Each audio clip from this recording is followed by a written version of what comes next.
Sometimes the person you cannot let go of is the same person who is slowly making you lose yourself. You keep holding on to memories, promises, and possibilities, but deep inside, your peace is tired of waiting for someone who keeps giving you pain instead of clarity. This audiobook is not about becoming cold. It is about becoming free.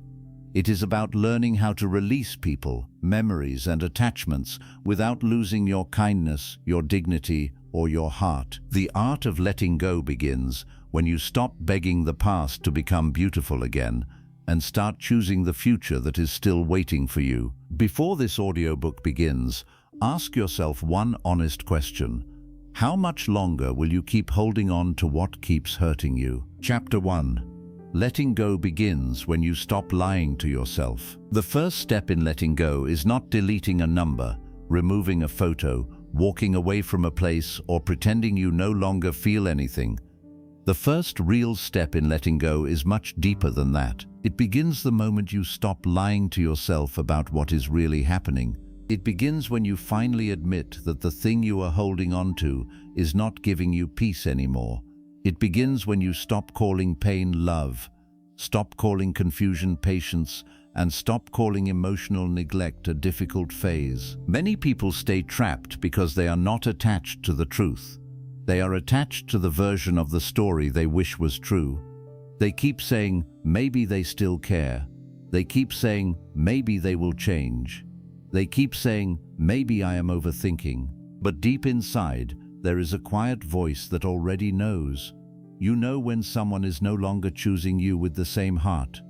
You know when their words sound sweet but their actions feel empty. You know when you are being kept close enough to hope, but far enough to hurt. Letting go becomes impossible when you keep protecting the person who is breaking you. You explain their distance. You defend their coldness. You blame their past, their stress, their mood, their problems, their confusion, and sometimes you even blame yourself, just to avoid facing the painful truth. But love should not constantly force you to become a lawyer for someone's behavior. Love should not make you stand in front of your own heart and argue against what you clearly feel. The truth may hurt, but lies keep you wounded for longer. The truth may break an illusion, but lies break your self-respect. The truth may make you cry for a moment, but lies make you slowly disappear. And this is why honesty is the beginning of freedom.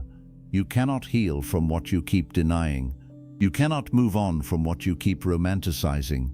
You cannot rebuild yourself while still pretending that the same person who keeps hurting you is the only one who can save you. Sometimes, the hardest thing to accept is that the person you miss is not the same person who is standing in front of you now. You miss the beginning. You miss the attention. You miss the promises. You miss the version of them that made you feel special. But you must ask yourself honestly, are you holding on to who they are, or are you holding on to who they used to be? Because many hearts are not broken by reality. They are broken by trying to force the beginning to come back, while the ending is already teaching them to leave. You must stop confusing history with destiny. Just because someone was important in your past does not mean they deserve power over your future. Just because you shared beautiful moments does not mean you must keep accepting painful ones. Just because you loved deeply does not mean you must suffer endlessly. Some people were chapters, not homes. Some connections were lessons, not lifetimes. Some doors were meant to open your eyes, not become the place where you lose your soul. The moment you stop lying to yourself, your healing begins to breathe. You may feel weak at first, because truth often feels heavy when you have spent so long avoiding it. You may feel sadness, anger, emptiness, or fear. But beneath all of that pain, something powerful begins to wake up inside you. Your self-respect begins to rise. Your peace begins to speak. Your soul begins to remind you that you were not created to beg for attention, chase consistency, or shrink yourself to fit inside someone's careless love. Letting go is not the moment you stop caring. Letting go is the moment you start caring about yourself more.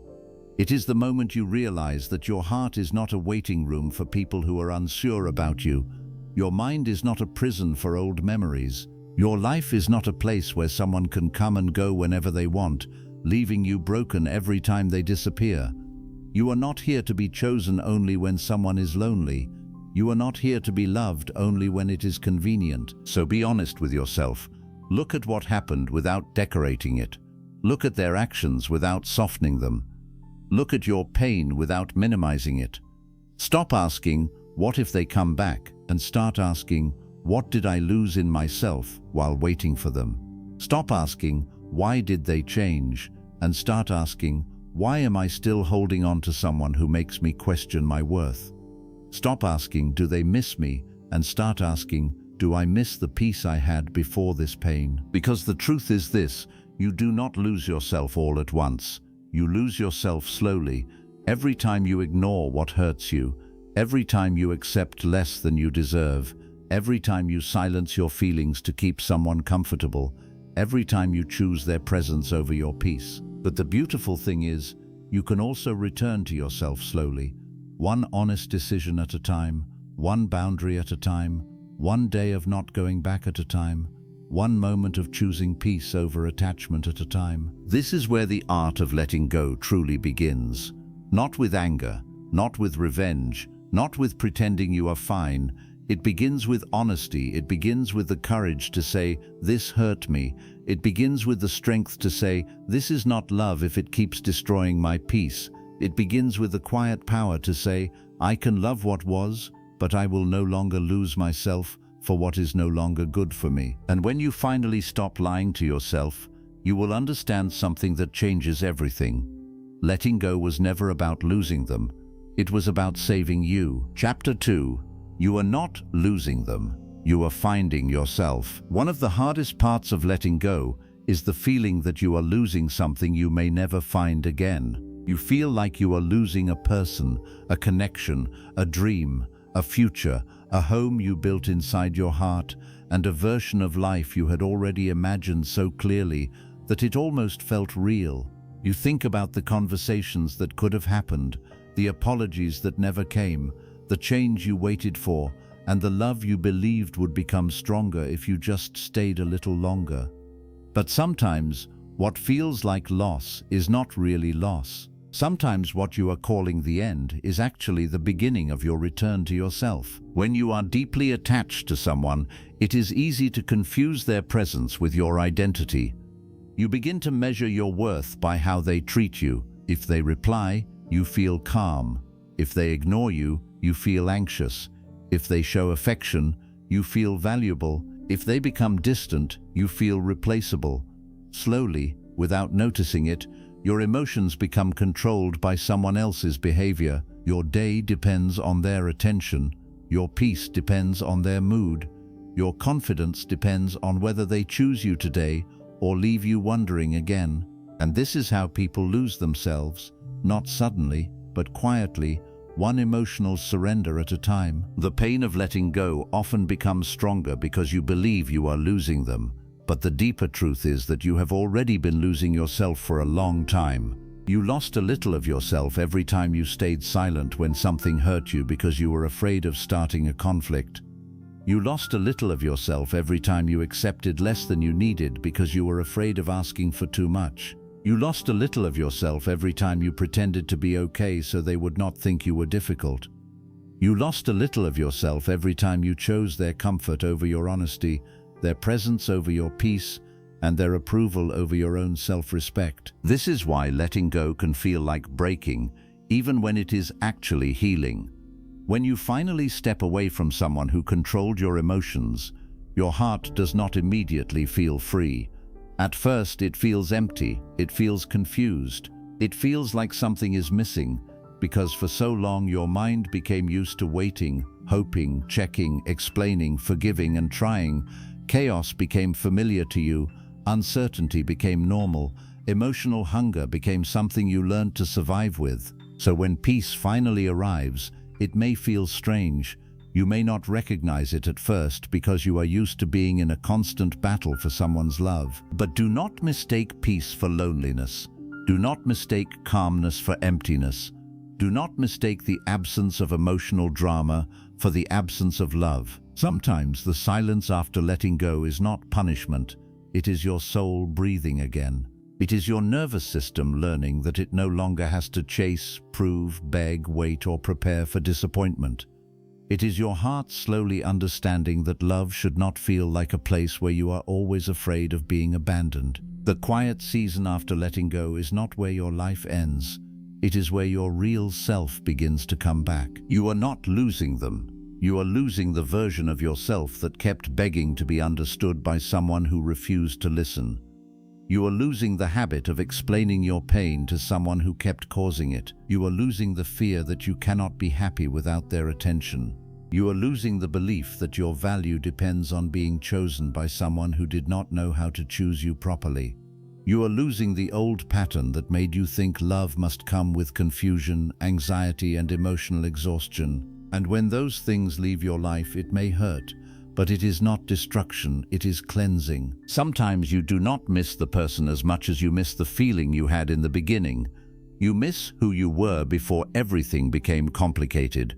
You miss the version of yourself who believed without fear, loved without hesitation, and trusted without needing proof. You miss the excitement, the attention, the beautiful words, the warmth, and the way it felt when you thought this connection was safe. But you must be honest enough to understand that the beginning is not always the whole truth. People can make you feel special in the beginning and still make you feel invisible in the end. People can promise peace and still become the reason you lose it. People can open your heart and still not deserve to stay inside it. The person you are afraid of losing may be the same person who made you forget how powerful you were before you met them. Before them, maybe you had dreams, routines, confidence, energy, friendships, discipline, and a mind that did not constantly replay conversations. Before them, you did not check your phone with a heavy heart. Before them, you did not wonder why you were not enough. Before them, you did not need to beg for basic care.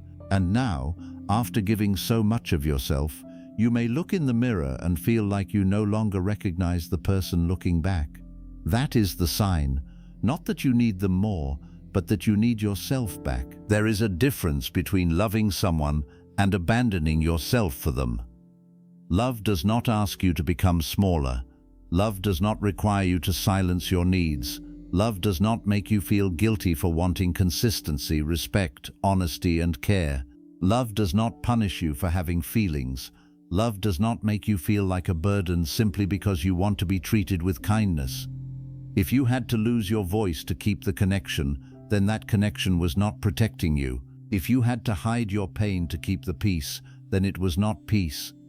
If you had to break yourself to keep someone close, then closeness became a cage. Moving on without losing yourself means you refuse to let someone's inability to love you properly change the truth of who you are. You do not become bitter because they were careless. You do not become cold because they were inconsistent. You do not become dishonest because they played with your trust. You do not become cruel because they failed to be gentle with your heart. This is one of the highest forms of strength, to walk away from what hurt you and still keep your soul clean, to leave without turning into the pain that damaged you, to heal without becoming someone who makes others pay for wounds they did not create. There will be a moment when you are tempted to think, maybe I asked for too much. But listen carefully, asking for respect is not too much. Asking for clarity is not too much. Asking for consistency is not too much. Asking to be valued is not too much. Asking for someone's actions to match their words is not too much. The wrong person will make basic needs feel like heavy demands because they do not want to carry responsibility for how they treat you. But the right kind of love will not make you feel ashamed for having a heart that needs care. You must understand that letting go is not a rejection of love. It is a rejection of self-betrayal. It means you have finally reached a place where you can say, I may love you, but I will not keep losing myself to prove it. It means you can care about someone and still choose distance. It means you can remember the good and still accept that the bad was too heavy. It means you can wish someone well and still know they no longer belong in your life. That is maturity. That is healing. That is self-respect beginning to rise louder than attachment. Many people stay because they are afraid of the emptiness that comes after leaving. They fear the quiet nights, the unanswered memories, the sudden waves of sadness, the spaces where that person used to be. But emptiness after letting go is not always a bad thing. Sometimes emptiness is simply the space where your new life will be built. You cannot fill your life with peace if every room inside you is still occupied by someone who brings pain. You cannot receive new blessings if your heart is still holding on to old damage. You cannot become the person you are meant to be while still carrying the person who keeps pulling you back into weakness. At first, choosing yourself may feel selfish because you spent too long making other people comfortable. You may feel guilty for not replying. You may feel harsh for creating distance. You may feel cruel for finally saying no, but you are not being cruel when you stop allowing people to hurt you. You are not being selfish when you protect your peace. You are not being heartless when you choose not to return to a place that nearly broke you. You are simply learning that your life matters too, your emotions matter too, your peace matters too, your future matters too. The strongest people are not those who never get attached. The strongest people are those who can love deeply and still walk away when love becomes a place of self-destruction. They do not walk away because they never cared. They walk away because they finally understand that caring for someone does not mean carrying them at the cost of your own soul. They walk away because they realize that a relationship, friendship, or connection should not require them to disappear. They walk away because they have learned that peace is not something you beg for from another person. Peace is something you choose, protect, and rebuild within yourself. There is a powerful version of you waiting underneath all this pain. A version of you that no longer checks who is watching. A version of you that no longer needs to be chosen by someone who made you feel small. A version of you that can wake up and breathe without carrying yesterday's confusion.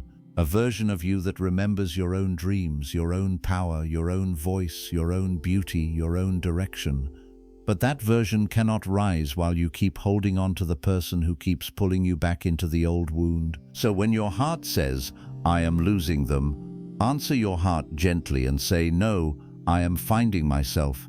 When your mind says, "What if I never feel this way again?" remind yourself, "I do not want to feel pain disguised as love again." When your memory says, "But the beginning was beautiful," remind yourself, "The ending showed me what I needed to know." When loneliness says, "Go back," remind yourself, "I have already paid too much for that place." And when attachment says, "You cannot live without them," remind yourself, "I was living before them, and I will rise after them." You are not losing your future by letting go. You are losing the weight that kept your future from reaching you. You are not losing love. You are losing the confusion that pretended to be love. You are not losing your worth. You are losing the people, patterns, and memories that made you forget it. And one day, when the pain becomes softer and your peace becomes stronger, you will look back and understand that the person you were afraid to lose was the person you had to release in order to finally come back to yourself. Letting go is not the day you become empty. It is the day you begin making room. Room for peace, room for confidence, room for healing, room for better love, room for the dreams you forgot while trying to keep someone who was not choosing you fully. Room for the version of you that no longer begs, no longer chases, no longer shrinks, and no longer waits at doors that only open when someone feels lonely. And this is the golden truth of this chapter. You are not losing them. You are finding the person you abandoned while trying to keep them. You are finding your voice again. You are finding your peace again. You are finding your dignity again. You are finding your power again. And when you finally find yourself, you will understand that losing someone who made you lose yourself was not a tragedy. It was a rescue. Chapter 3. Stop reopening doors that only lead back to pain. There is a strange kind of pain that does not come from what happened once, but from returning to it again and again. Sometimes the wound is not only created by the person who hurt you. Sometimes the wound stays open because you keep walking back to the same door, hoping this time it will lead somewhere different. You know what is behind that door. You know the confusion, the disappointment, the waiting, the emotional hunger, the cold replies, the broken promises, the same cycle that made you feel small before. And yet, when loneliness becomes loud, when memories become soft, When your heart starts missing what was beautiful, you begin to convince yourself that maybe this time will be different. This is one of the hardest lessons in the art of letting go. Not every door deserves to be reopened just because your heart still remembers what it felt like to stand there.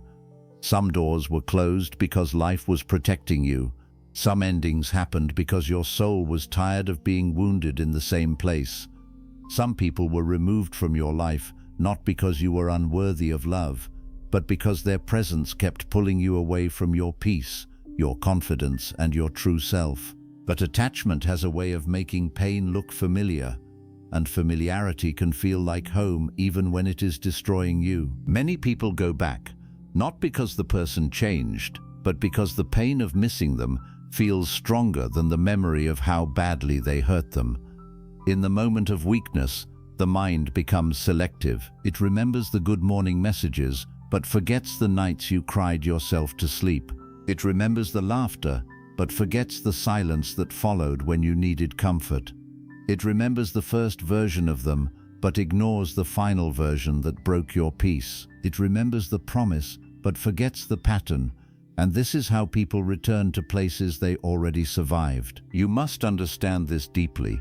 Missing someone is not proof that they belong in your life.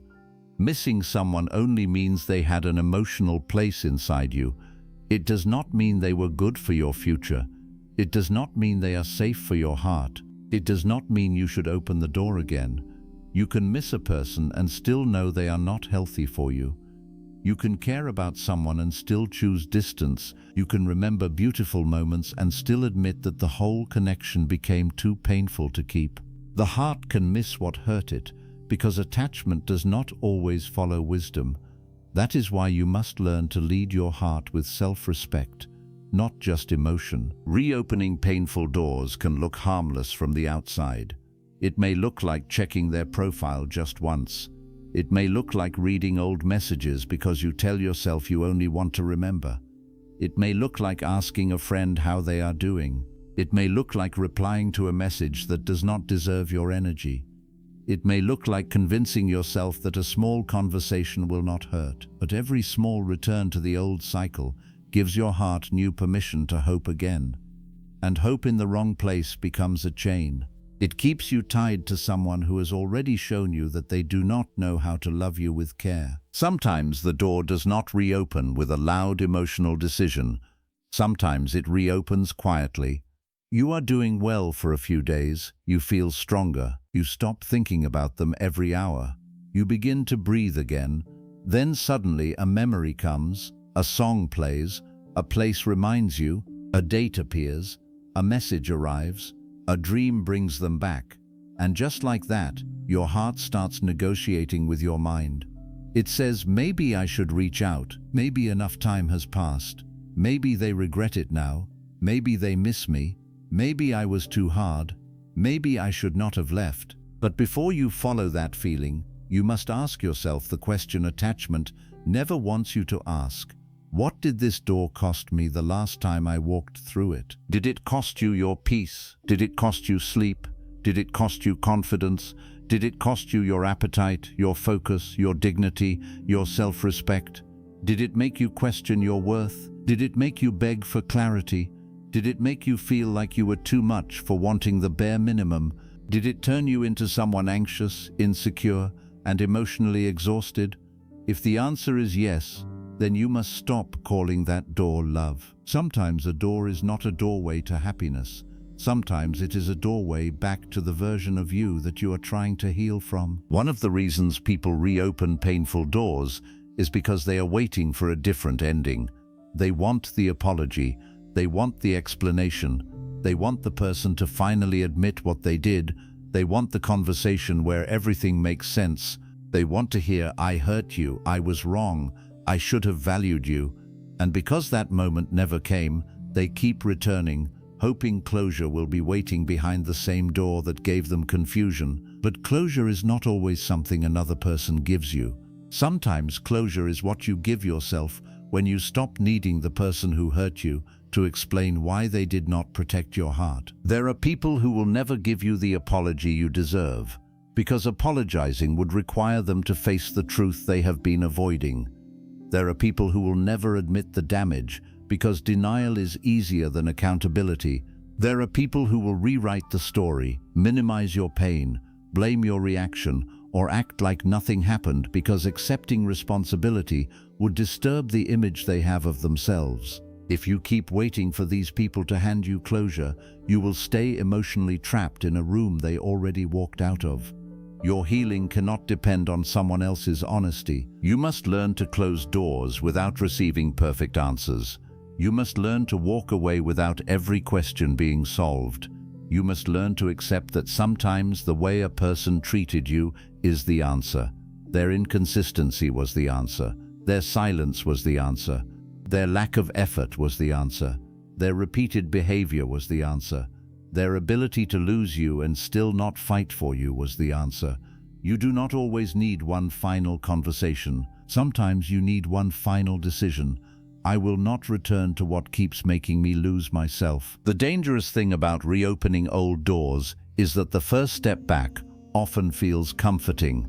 The first message feels warm. The first conversation feels familiar. The first moment of attention feels like relief. You feel chosen again for a little while. You feel remembered. You feel wanted. You feel like maybe the pain was worth it because now they are here again. But then the pattern begins to return. The distance returns. The uncertainty returns. The same emotional emptiness returns. The same questions return. And soon you realize you did not return to love. You return to the cycle. A cycle can feel like a relationship when your heart is hungry. A cycle can feel like destiny when you are afraid to let go. A cycle can feel like passion because the highs come after painful lows. But love is not supposed to make you addicted to relief. Love is not supposed to make you grateful for basic attention after long periods of absence. Love is not supposed to train you to accept pain, because every once in a while there is a beautiful moment. If a connection only feels good after it has hurt you first, then you are not experiencing peace. You are experiencing emotional survival. You must stop confusing intensity with love. The person who hurts you and then comforts you is not always your home. Sometimes they are the fire and the bandage at the same time. They create the wound, then give you just enough care to make you forget they caused it. They disappear, then return with warmth. They make you anxious, then offer relief. They break your peace, then become the person you run to for comfort. This is how emotional attachment becomes dangerous. You begin needing the same person who is damaging you because your heart has been trained to see them as both the pain and the cure. But you cannot heal in the place that keeps reopening the wound. You cannot become stronger while giving access to someone who keeps making you weak. You cannot build peace while returning to chaos whenever you feel lonely. You cannot expect a different life while making the same emotional choices. At some point, you must stop asking why the door keeps hurting you and start asking why you keep opening it. That question is not meant to shame you. It is meant to wake you up, because the moment you take responsibility for your access, you begin to take your power back. Access is powerful.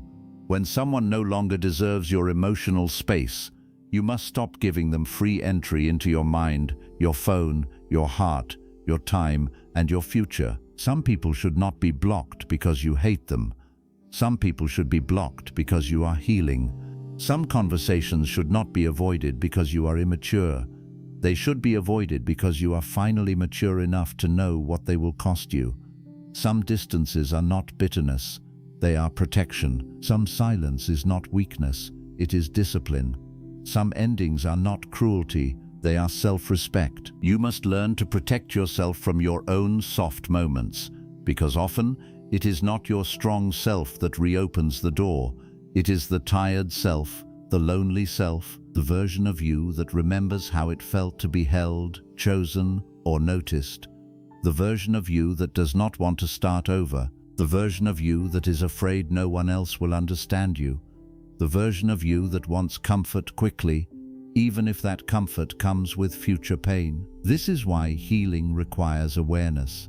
You must know when you are acting from love and when you are acting from loneliness. You must know when you are making a wise decision and when you are simply trying to escape the discomfort of withdrawal. Letting go can feel like withdrawal because emotional attachment creates habits. You were used to thinking about them, used to waiting for them, used to explaining them, used to checking for them, used to hoping they would change, used to feeling pain and calling it connection.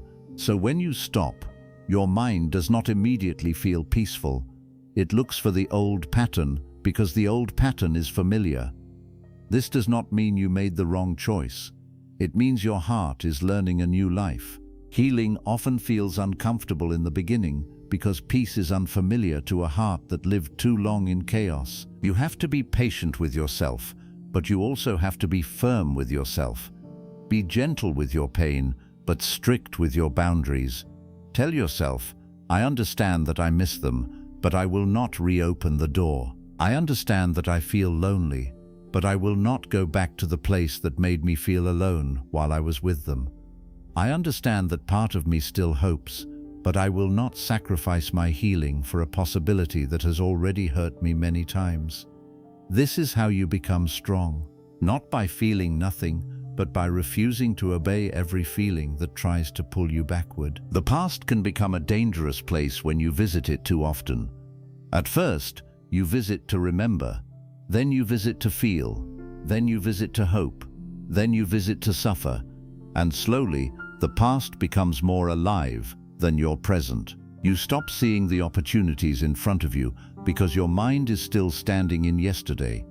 You stop opening your heart to new peace because old pain is still occupying the space. You stop becoming who you are meant to be because you are still trying to understand why someone could not become who you needed.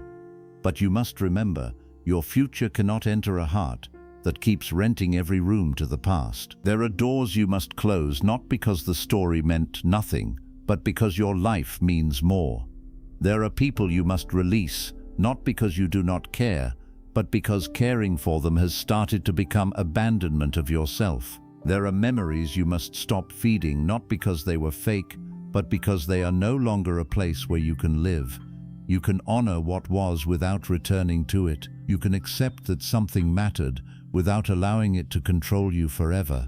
You can say, this was part of my story, without making it the whole book. Sometimes people return only when they feel you leaving. They feel your energy moving away. They notice your silence. They sense that you are no longer waiting with the same desperation, and suddenly they come back with words that sound like change. They give attention that feels like hope. They say the things you once begged to hear. But before you open the door, ask yourself, did they return because they love me, or because they lost access to me? Did they return because they are ready to change, or because they are uncomfortable with losing control? Did they return with accountability, or only with charm? Because not every return is love. Sometimes it is only a test of whether you still have boundaries. A person who truly wants to return to your life with respect will not ask you to ignore the pain they caused. They will not rush your healing. They will not make you feel guilty for needing time. They will not act like their loneliness is more important than your recovery. They will not use sweet words to avoid hard responsibility. Real change has humility. Real change has consistency. Real change has patience. Real change does not demand immediate access to the heart it damaged. So do not be moved only by words. Watch the pattern. Watch the effort. Watch whether they respect the boundaries they once crossed. But even if they changed, you must still ask yourself whether returning is right for you. Forgiveness does not always mean reconnection. Missing someone does not always mean rebuilding. Understanding someone does not always mean giving them another chance. You can forgive a person and still know your peace is safer without them. You can wish them healing and still not invite them back into your life. You can accept their apology and still choose not to reopen the door. That is not cruelty, that is wisdom. Because sometimes the lesson is complete, and returning would only force you to repeat the same chapter with better grammar, but the same ending. One of the greatest signs of growth is when old doors no longer excite you the way they used to. When the message you once prayed for arrives and instead of running toward it, you pause. When the person you once chased returns and instead of feeling rescued, you feel careful. When the memory comes and instead of drowning in it, you breathe through it. When the opportunity to repeat the old cycle appears and you choose peace instead, that is power, quiet power, the kind of power nobody sees at first, but you feel it deep inside. It is the power of someone who has learned the cost of going back. You must stop allowing temporary emotion to make permanent decisions for your life. One lonely night can make you send a message that reopens months of healing. One weak moment can invite back years of confusion. One familiar voice can make you forget the strength it took to leave. This is why you must create distance not only from the person, but from the version of yourself that becomes weak around them. Some people bring out your insecurity, your anxiety, your desperation, your overthinking, your self-doubt.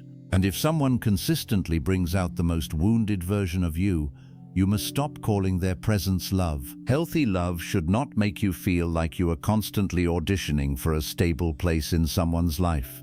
Healthy love should not make you wonder where you stand every other day. Healthy love should not disappear when you express your feelings. Healthy love should not punish you with silence, then return like nothing happened.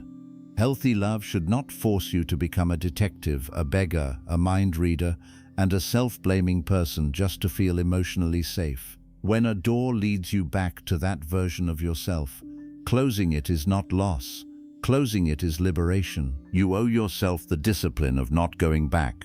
Not because you are angry forever, not because you have no compassion, not because you want to prove a point, but because you finally understand that your soul cannot keep surviving the same storm and calling it weather. There comes a time when you must stop standing in the rain, waiting for the person who soaked you to become your shelter. There comes a time when you must stop entering the house that keeps collapsing on you. There comes a time when you must say, I have learned enough from this pain. I do not need another lesson from the same teacher. The door you keep reopening may also be a memory, not a person. Sometimes the person is gone, but you keep reopening the mental door. You replay what you should have said.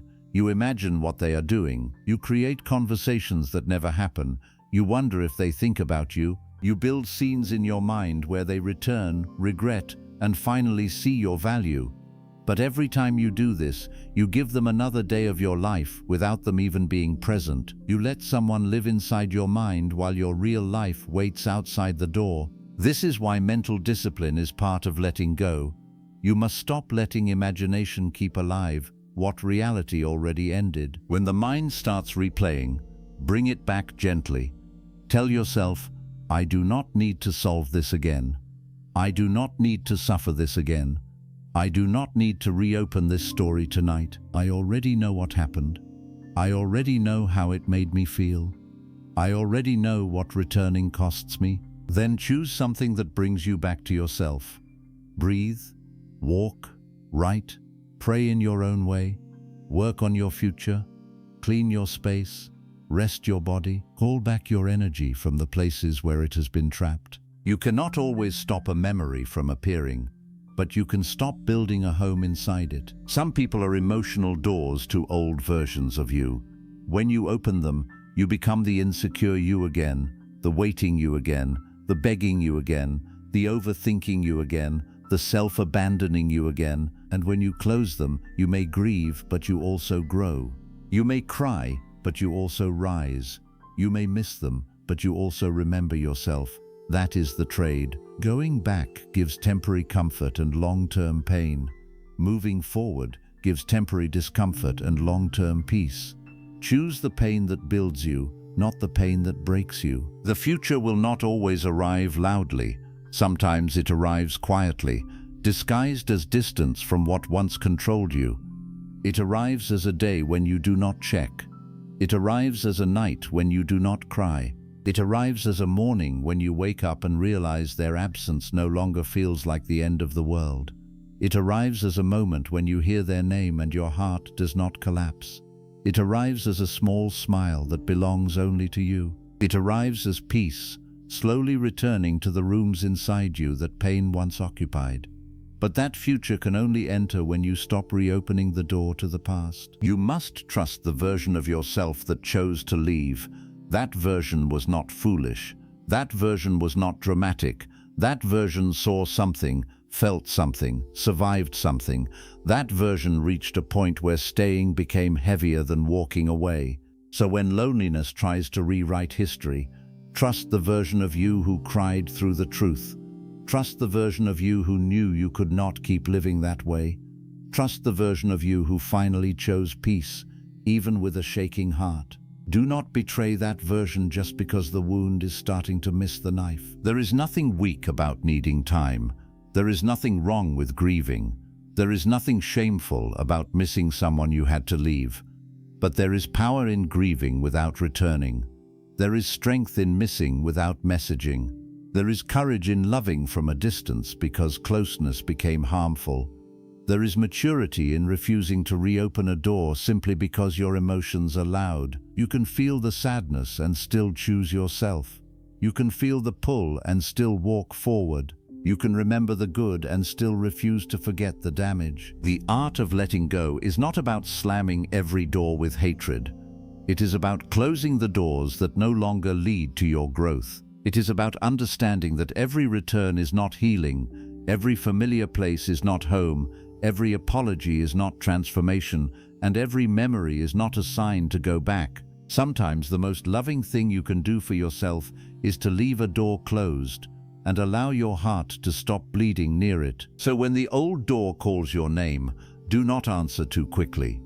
When the past makes itself look beautiful, remember the full story. When loneliness tells you to go back, ask peace what it wants. When attachment says, just one more time, remember how many times one more time became one more wound. When they return with words, watch their pattern. When your memory becomes soft, protect the truth. And when your heart feels weak, remind yourself that weakness is not a command. It is only a feeling passing through you. You are allowed to close the door. You are allowed to lock it. You are allowed to stop explaining why you cannot keep reopening what nearly destroyed you. You are allowed to choose peace even if other people do not understand. You are allowed to move forward without proving that the past was painful enough. You are allowed to stop giving access to people, places, and memories that keep dragging you back into the person you are trying not to be anymore. And one day you will thank yourself for not reopening that door. You will thank yourself for the message you did not send. You will thank yourself for the call you did not answer. You will thank yourself for the memory you did not feed. You will thank yourself for the boundary you kept even when your heart was shaking. You will thank yourself for choosing the difficult peace over the familiar pain, because that was the moment your life started moving again. The golden truth of this chapter is simple but powerful. If a door only leads you back to pain, it is not a door you are meant to walk through again. It is a lesson you are meant to respect, a chapter you are meant to close, and a place you are meant to outgrow. Do not keep knocking on what life already used to teach you. Do not keep entering what your soul already survived. Do not keep reopening what your healing is trying to seal. Close the door gently if you can. Close it firmly if you must, but close it. Because the life waiting for you cannot begin while you keep returning to the life that kept breaking you. Chapter 4. Let them be who they are without losing who you are. One of the most painful parts of letting go is accepting that some people will never become the version you kept hoping they would become. You saw something good in them.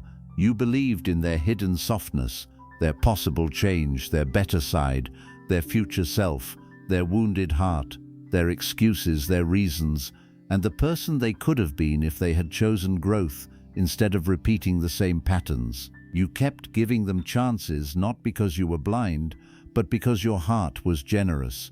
You kept waiting not because you had no strength, but because you wanted the story to become beautiful again. You kept trying to understand them because somewhere inside you, you believed that if you loved them correctly, they would finally learn how to love you back correctly. But life teaches a very hard truth. Your love can inspire someone, but it cannot become their maturity. Your patience can give someone time, but it cannot become their responsibility. Your forgiveness can open the door, but it cannot force them to walk through it with honesty. Your loyalty can stand beside someone, but it cannot make them value your presence. You can give someone your best, your softness, your understanding, your care, your prayers, your silence, your second chances, and still they may choose to remain exactly who they are. And when that happens, the lesson is not to hate them. The lesson is to stop losing yourself while trying to change them. Many people do not suffer only because someone disappointed them. They suffer because they keep arguing with reality.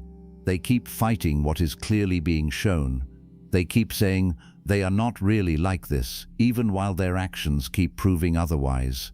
They keep saying they care. They just do not know how to show it, even though care without action becomes pain. They keep saying they are just going through something, even though they are the ones bleeding from someone else's confusion. They keep saying, maybe if I stay, they will finally understand. But sometimes staying only teaches people that they can keep hurting you and still not lose access to you. Let them be who they are. This sentence sounds simple, but it carries a deep kind of freedom. Let them be inconsistent if that is what they keep choosing. Let them be silent if silence is how they respond to your pain. Let them be distant if distance is what they are offering. Let them misunderstand you if they are committed to seeing you through their own wounds.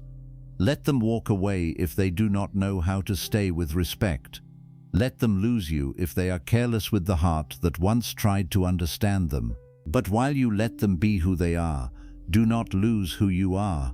Do not become desperate because they are unsure. Do not become small because they are emotionally unavailable. Do not become bitter because they lacked tenderness.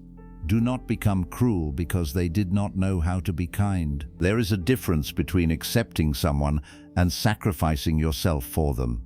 Acceptance means you stop denying reality.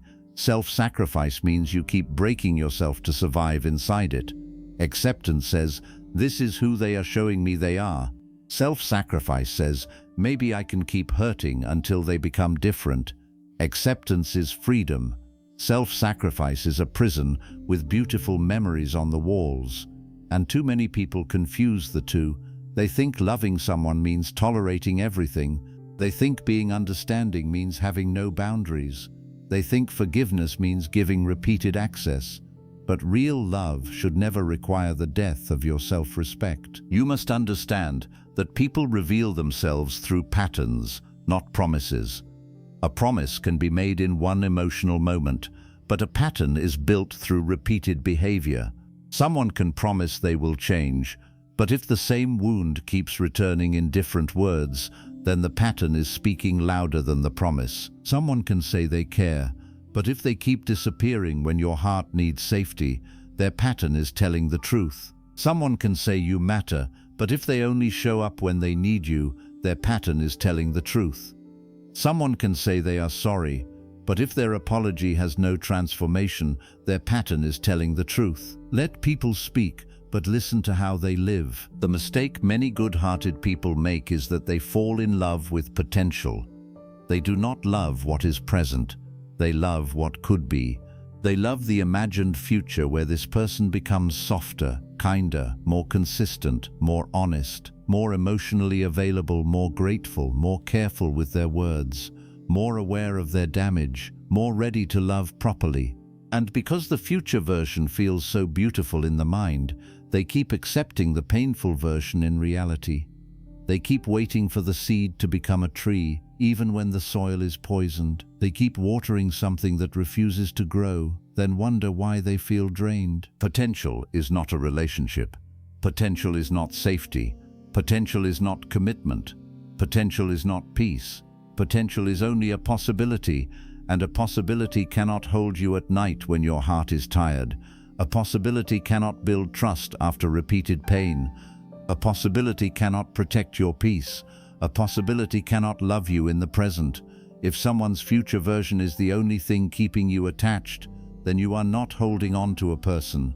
You are holding on to an imagination. And the longer you remain loyal to imagination, the more distant you become from your own reality. Letting go becomes powerful when you finally stop trying to edit people into who you need them to be. You stop cutting away the sharp edges in your mind. You stop rewriting their actions into softer meanings. You stop explaining away every wound.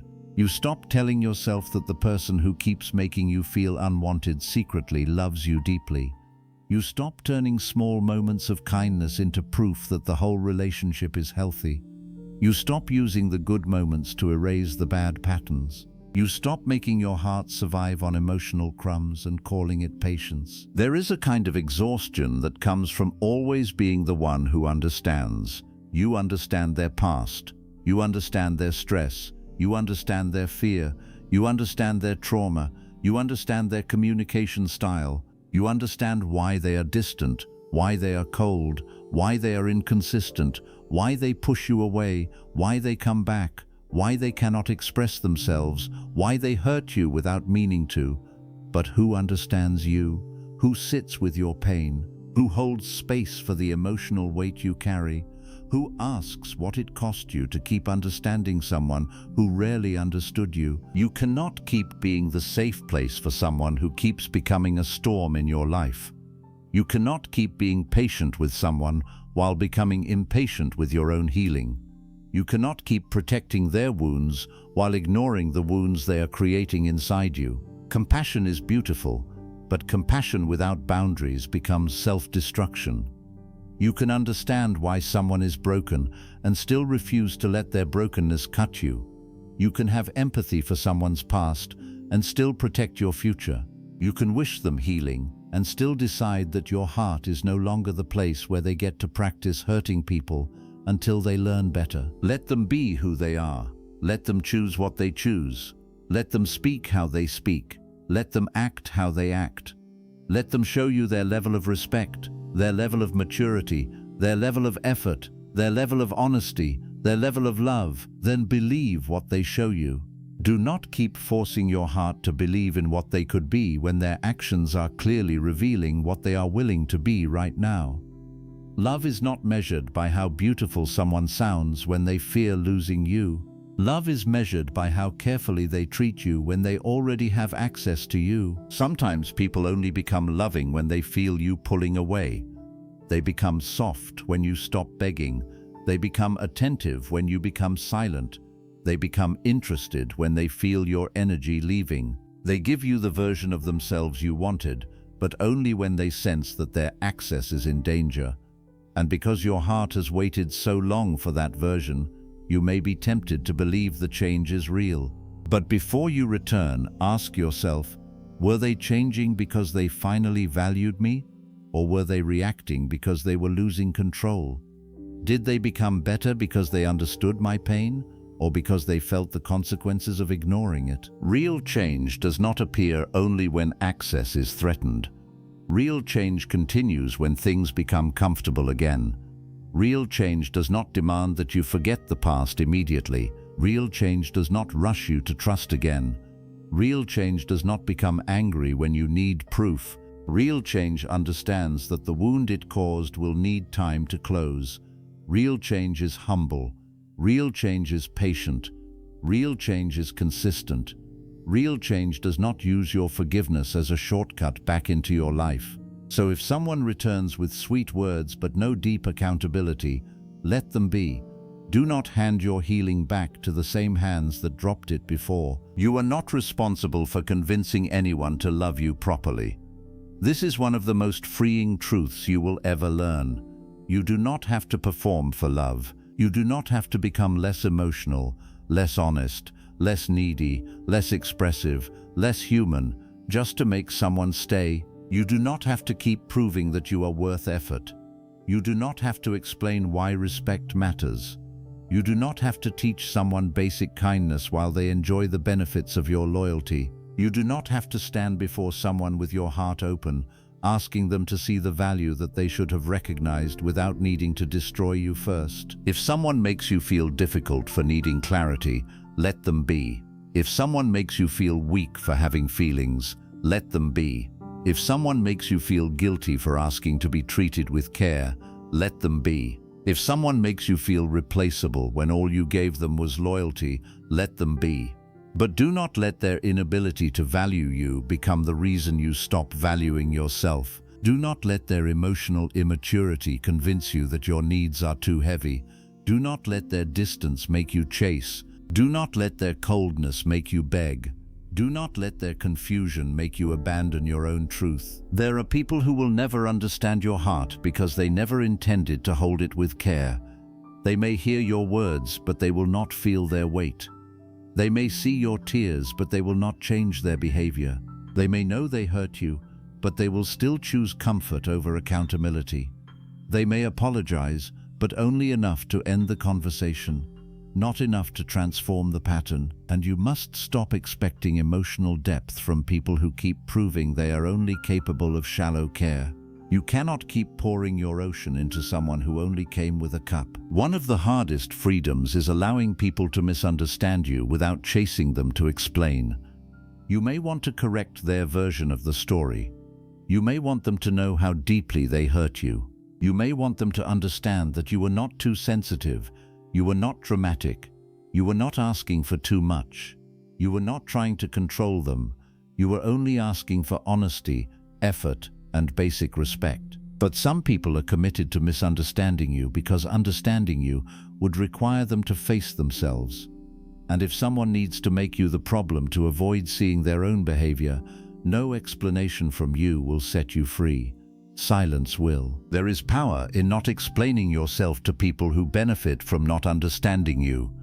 There is dignity in stepping away from conversations designed to pull you into defense. There is peace in no longer begging someone to see your pain. You do not need every person to validate your experience for it to be real. You do not need the person who hurt you to agree that you were hurt. You do not need someone's permission to choose distance. Your heart knows what it survived. Your body remembers the anxiety. Your mind remembers the confusion. Your soul remembers the exhaustion. That is enough. Let them think what they want, if thinking that helps them avoid the truth. Let them tell the story in a way that makes them look innocent. Let them act like you walked away for no reason.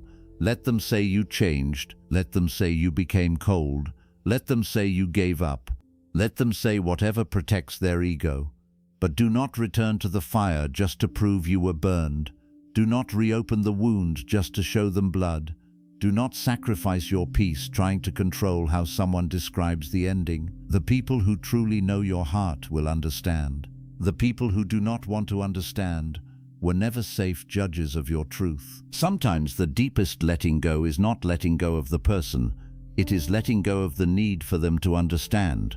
It is letting go of the need for them to regret. It is letting go of the need for them to suffer the way you suffered. It is letting go of the need to be seen by the person who made you feel invisible. Because as long as you need their recognition to heal, they still hold power over your freedom. Your peace begins when you no longer need the person who broke you to admit that they broke you. You must learn to give people back to themselves.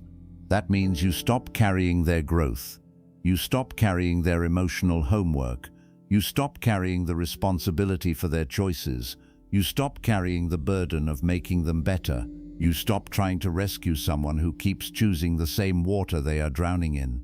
You can love people, encourage people, support people, and wish good for people, but you cannot live their lessons for them. You cannot heal their wounds by letting them wound you. You cannot turn your life into a hospital for people who refuse to stop carrying knives. Giving people back to themselves is not abandonment. It is honesty. It is understanding that every person has their own path, their own lessons, their own decisions, their own consequences, their own awakening. You may have been part of their story, but you are not responsible for writing their character. You may have cared deeply, but you are not responsible for becoming the price of their growth. Some people only learn when they lose access to the hearts they mishandled. Some people only understand the value of peace after they destroy it. Some people only face themselves when there is no one left to blame. Let them learn, but do not let their lesson cost you your life. This is where your identity must return. Who were you before you began bending yourself around someone else's behavior? What did you enjoy before your mind became occupied with their inconsistency? What dreams did you pause while waiting for them to choose you fully? What friendships did you neglect? What routines did you lose? What confidence did you trade for attachment? What version of yourself did you silence because you were afraid it would be too much for them?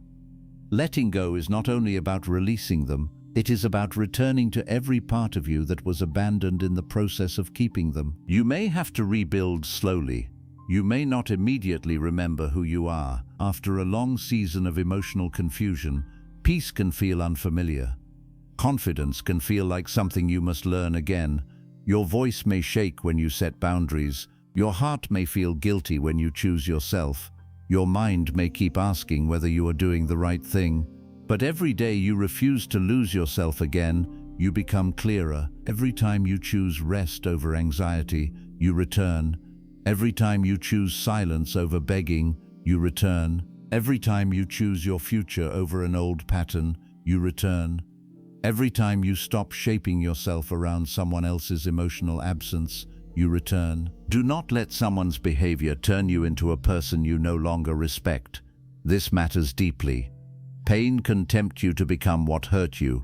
It can make you want to be cold, careless, distant, manipulative, dishonest, or emotionally unavailable.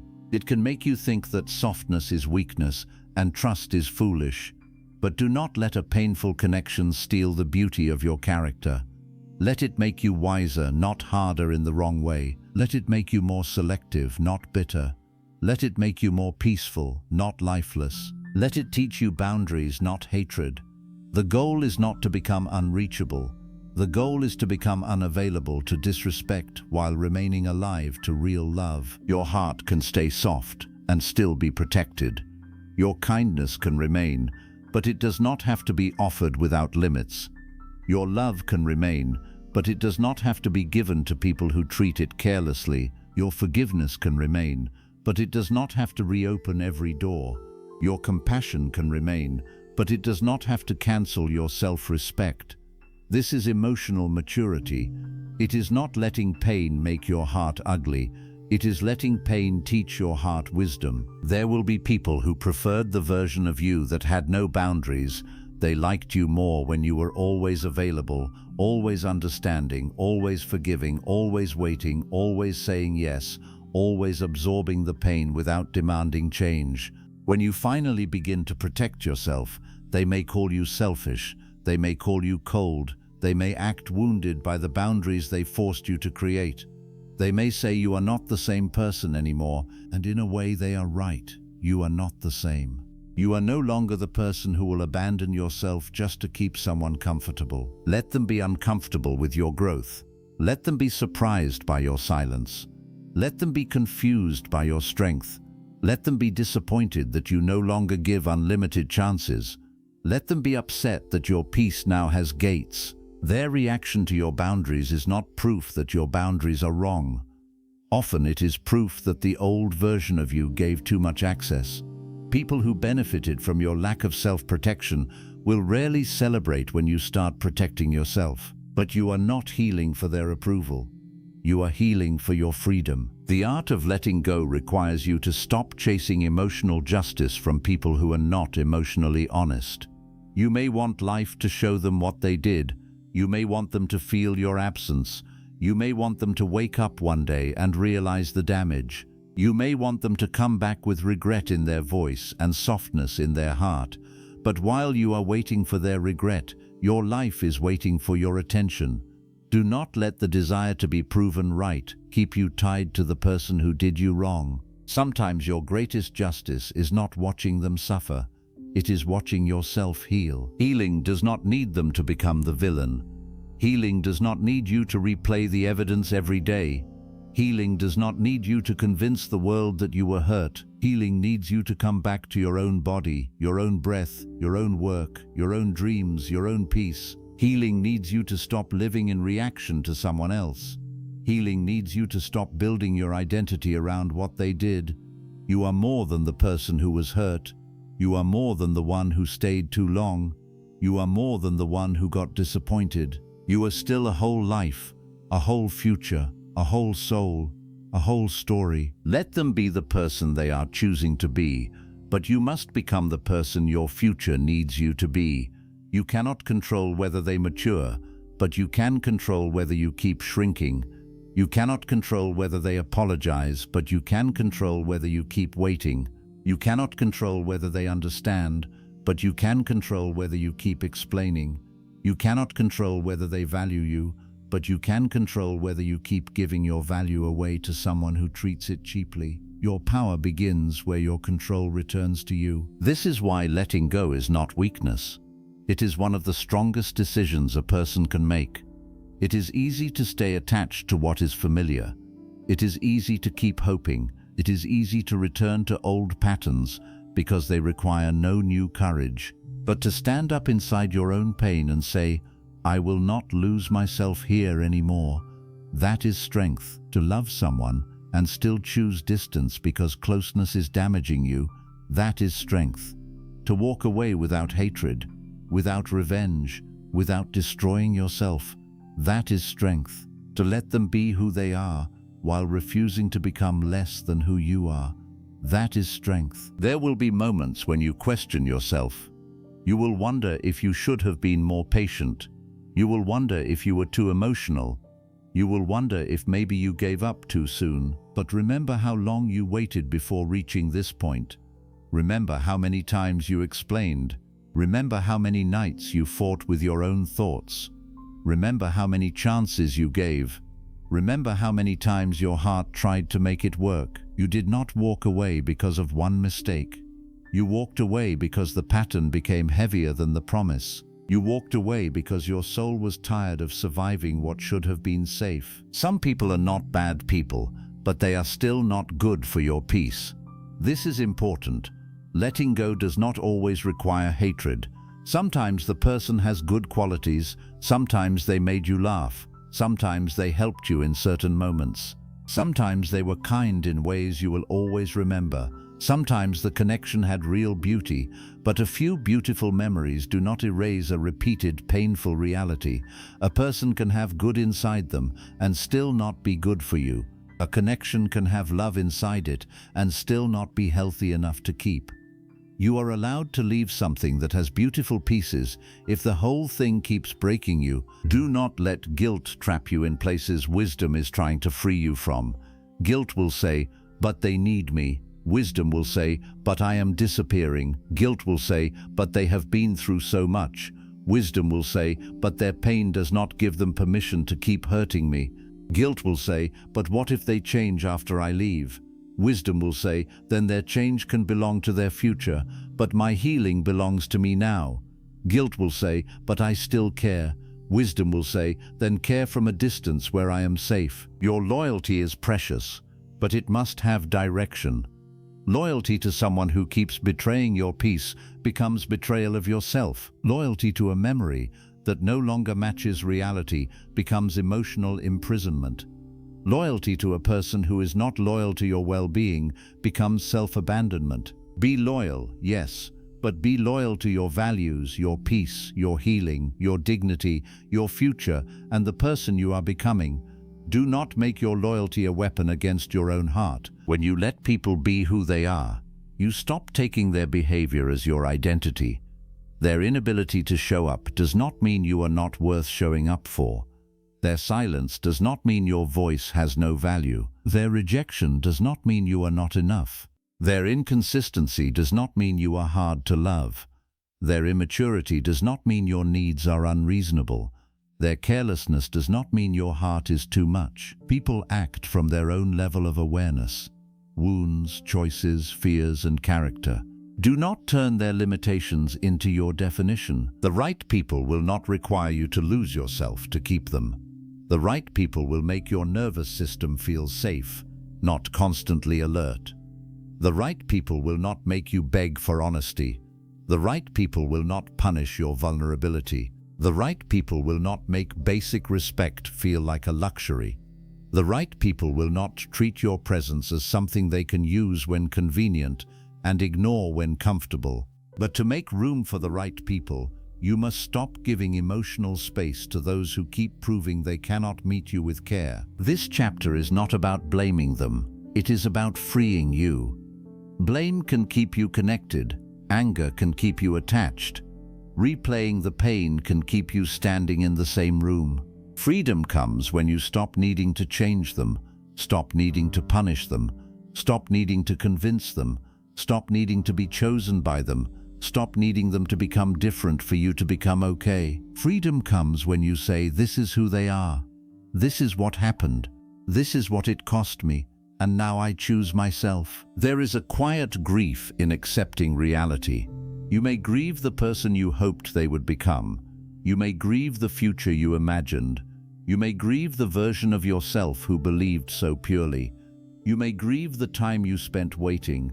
You may grieve the love you gave that was not protected. Let yourself grieve, but do not let grief become a reason to return. Grief is part of release. It is not a sign that you made the wrong choice. It is simply your heart letting go of a dream it once carried with both hands. And as you grieve, remember this: you are not becoming empty. You are making space. You are making space for peace that does not depend on someone else's mood. You are making space for love that does not make you question your worth. You are making space for mornings that begin without anxiety. You are making space for a mind that is not crowded with unanswered questions. You are making space for the version of you who laughs again, trusts again, creates again, dreams again, breathes again.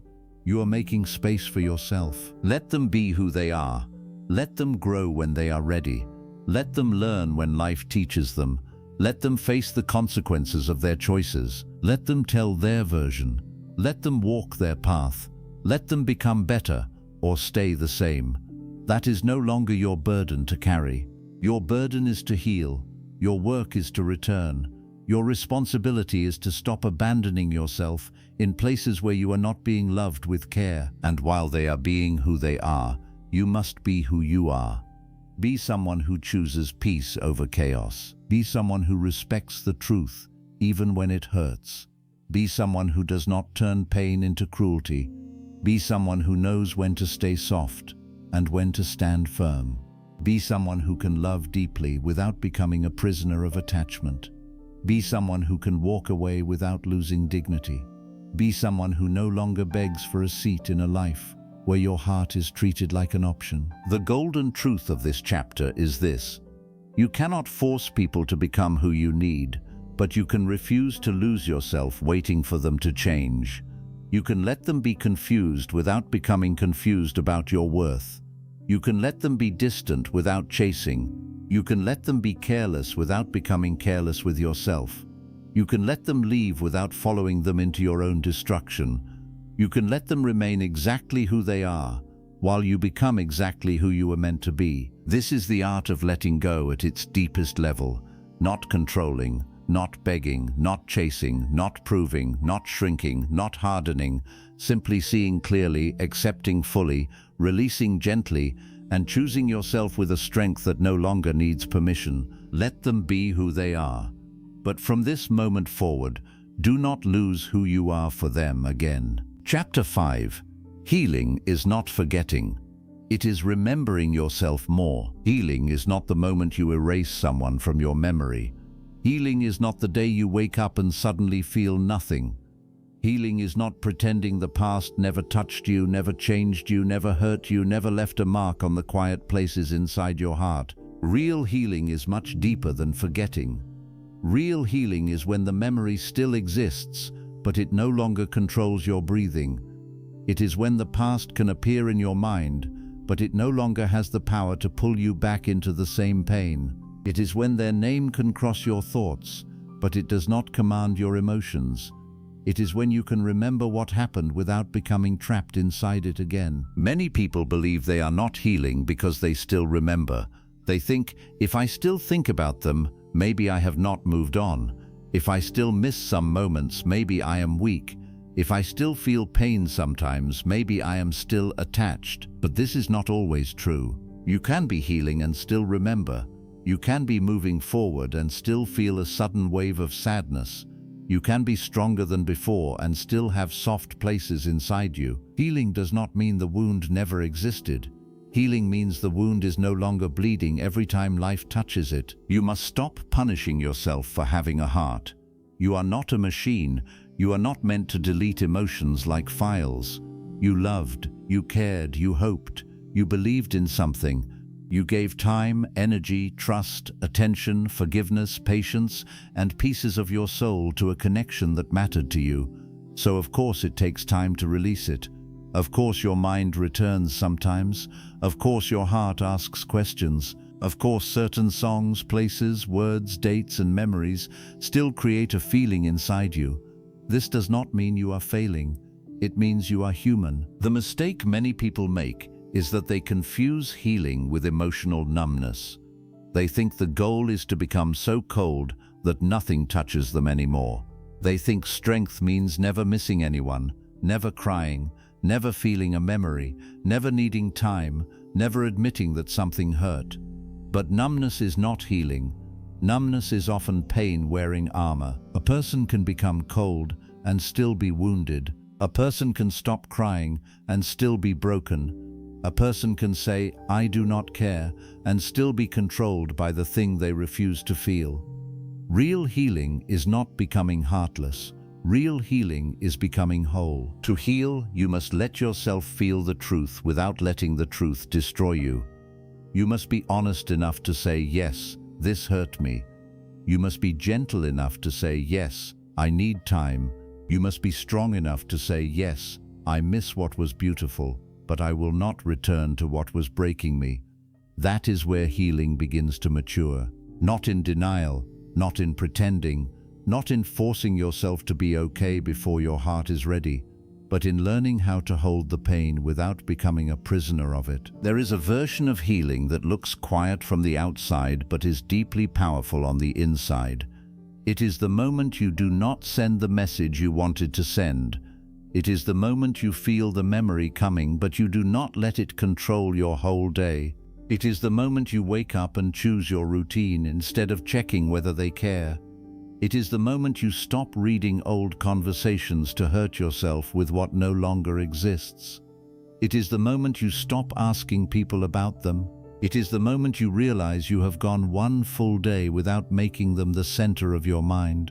These moments may look small, but they are victories, quiet victories, sacred victories, the kind of victories that rebuild your life from the inside. Healing is not loud. It does not always announce itself. Sometimes healing is not a dramatic breakthrough. Sometimes healing is simply the first night you sleep without crying. Sometimes it is eating properly again. Sometimes it is laughing and realizing you did not fake it. Sometimes it is listening to a song that once broke you and noticing that it only touches you softly now. Sometimes it is walking past a place that used to hold memories and not feeling your entire chest collapse. Sometimes it is remembering them and then returning your attention back to yourself. Healing often arrives slowly, gently, almost secretly, until one day you realize you are no longer living under the weight that once controlled you. But before healing becomes peaceful, it can feel confusing. There will be days when you think you are finally free, and then suddenly pain returns without warning. You may feel strong for a week and weak for a night. You may feel calm in the morning and heavy by evening. You may say, "I am done," and then later find yourself missing something you know you should not return to. Do not hate yourself for this. Healing is not a straight road. It is a return again and again to the truth. It is not about never falling into sadness. It is about not building a home there again. Sometimes a memory comes back because your heart is still sorting through what happened. Sometimes pain returns because there was a part of you that never got to speak. Sometimes sadness appears because you are not only grieving a person, you are grieving the version of yourself that existed before the disappointment. You are grieving the hope you carried. You are grieving the future you imagined. You are grieving the innocence you had before you learned that someone could mean so much to you and still not protect your heart. This kind of grief is not weakness. It is the heart releasing what it once held tightly. You do not only heal from people, you heal from the version of yourself you had to become in order to survive them. You heal from overthinking. You heal from waiting. You heal from doubting yourself. You heal from checking your phone with fear in your stomach. You heal from explaining your feelings to someone who acted like your pain was an inconvenience. You heal from accepting crumbs and calling them enough. You heal from shrinking your needs. You heal from pretending you were okay. You heal from the habit of choosing their comfort over your own honesty. You heal from the parts of you that learned to abandon yourself just to keep someone close. That is why healing is not just about letting them go.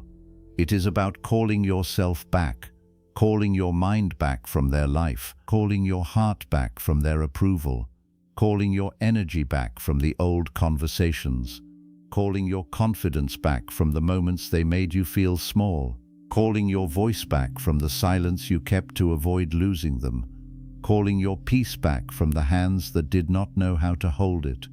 Healing is the process of gathering yourself from every place where pain scattered you. There may have been a time when your whole emotional world revolved around them.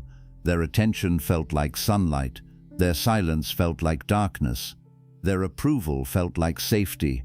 Their distance felt like punishment. Their return felt like relief. Their absence felt like rejection. And slowly, without realizing it, you placed your peace in the hands of someone who was not careful with it. Now healing means taking that peace back, not all at once, not perfectly, but little by little, decision by decision, boundary by boundary, breath by breath. One day you must stop asking, "Do they still think about me?" and begin asking, "When will I start thinking about myself again?" You must stop asking, "Do they regret losing me?" and begin asking, "Am I finally done losing myself?" You must stop asking, "Will they ever understand how much I loved them?" and begin asking, "Do I understand how much I suffered while trying to be loved by them?" These questions change everything because they bring your power back home. They shift your attention from the person who left, changed, hurt, or disappointed you, and return it to the person who needs you most now, yourself. Healing becomes possible when you stop making your recovery depend on their behavior. You do not need them to apologize in order to heal. You do not need them to come back in order to feel valuable. You do not need them to suffer in order for your pain to matter. You do not need them to admit they hurt you in order for your wound to be real. You do not need them to choose you in order to choose yourself. The moment your healing depends on what they do, they still control your freedom. The moment your healing begins with what you choose, your life starts returning to your own hands. Some people never receive the apology they deserved. Some people never get the final conversation. Some people never hear the truth from the mouth that created the wound. Some people are left with silence, confusion, and unanswered questions, but you can still heal. You can still rise. You can still become whole. Closure is powerful when it comes, but it is not the only doorway to freedom. Sometimes closure is not a conversation. Sometimes closure is a decision. Sometimes closure is saying, "I may never understand why they did what they did, but I understand what it did to me, and I will not keep living there." There is a great power in accepting incomplete endings. Not every chapter ends with justice. Not every person explains themselves. Not every wound receives recognition from the one who caused it, but your life cannot stay paused because someone else refused to be honest. Your heart cannot remain trapped because someone else avoided accountability. Your future cannot wait forever for someone from your past to become mature enough to speak truth. At some point you must say, "I release the need for them to understand. I release the need for them to regret. I release the need for them to become the person I needed. I choose peace even without their permission." Healing also requires you to stop romanticizing what broke you. This is hard because memory can be beautiful when loneliness touches it.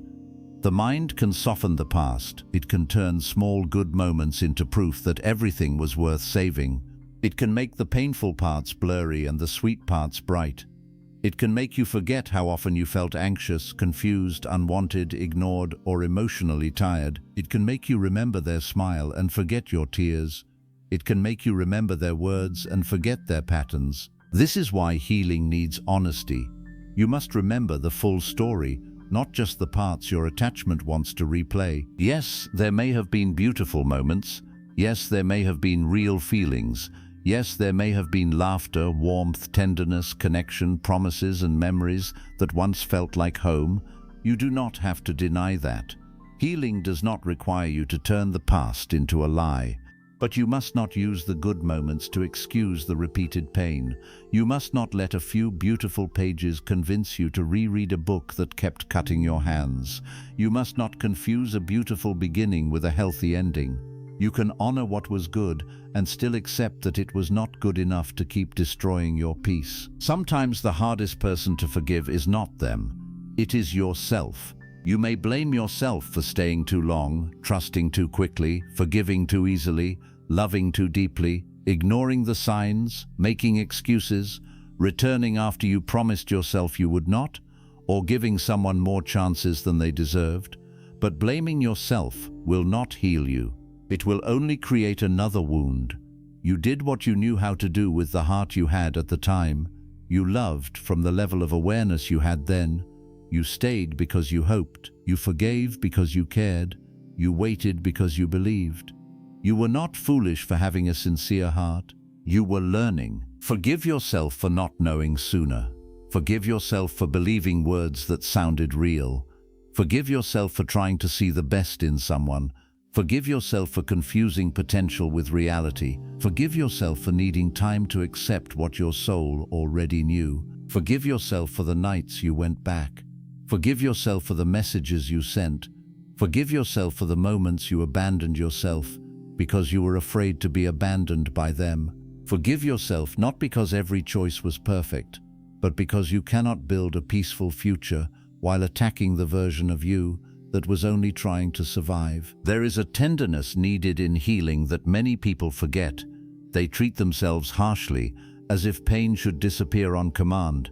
They say, "Why am I still thinking about this? Why am I still sad? Why am I not over it yet?" But healing does not respond well to cruelty. Healing needs patience. Healing needs compassion. Healing needs space. Healing needs truth without self-hatred. If a friend came to you broken, you would not scream at them to recover faster. You would sit with them. You would listen. You would remind them that they are not weak. You would tell them to take it day by day. Give yourself the same mercy. You cannot shame yourself into peace. You cannot hate yourself into healing. You cannot rush your heart into freedom by pretending it did not hurt. You heal by creating safety inside yourself. You heal by letting your emotions exist without letting them rule you. You heal by saying, "I am allowed to feel this, but I am not required to return to what caused it."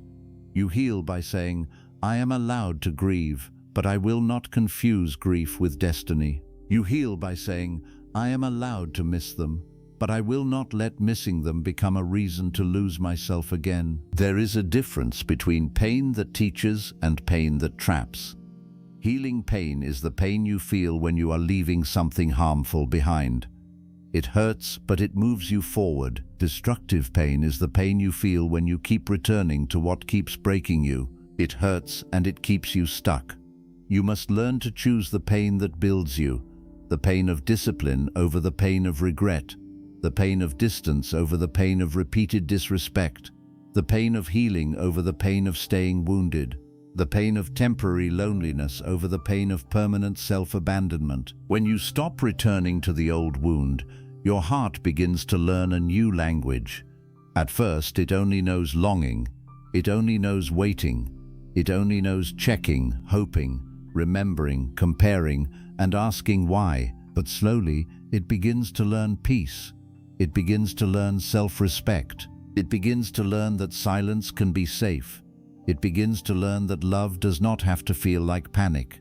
It begins to learn that being alone is not the same as being unwanted. It begins to learn that your worth does not disappear because someone failed to see it. This is healing, not forgetting the past, but learning a new way to live after it. There will come a time when you begin to enjoy your own presence again. At first it may feel strange because you spent so long emotionally attached to someone else's attention, but slowly you will start noticing yourself. You will notice your own thoughts, your own dreams, your own routines, your own laughter, your own hunger for life. You will begin to ask what you like, what you need, what you want, what makes you feel alive, what gives you peace. You will begin to realize that you were not empty. You were only overcrowded with someone else's absence. Healing is the return of your own attention. It is when you stop studying their behavior and start studying your own needs. It is when you stop wondering what they meant and start asking what you feel. It is when you stop trying to decode their silence and start listening to your own soul. It is when you stop waiting for them to become clear and start becoming clear within yourself. It is when your life is no longer organized around their inconsistency. It is when you remember that your time, your energy, your focus, your body, your dreams, and your peace are sacred. You must rebuild the parts of your life that pain made you neglect. Maybe you stopped taking care of your body. Maybe your sleep became broken. Maybe your work lost focus. Maybe your creativity disappeared. Maybe your friendships became distant. Maybe your room, your routine, your discipline, your confidence, your appearance, your dreams, and your spiritual or inner life all became heavy because your mind was occupied with one person. Healing means gently returning to these places, not to prove anything to them, but to remind yourself that your life is still yours. Do not make your healing about becoming someone they regret losing. Make your healing about becoming someone you are proud to live with.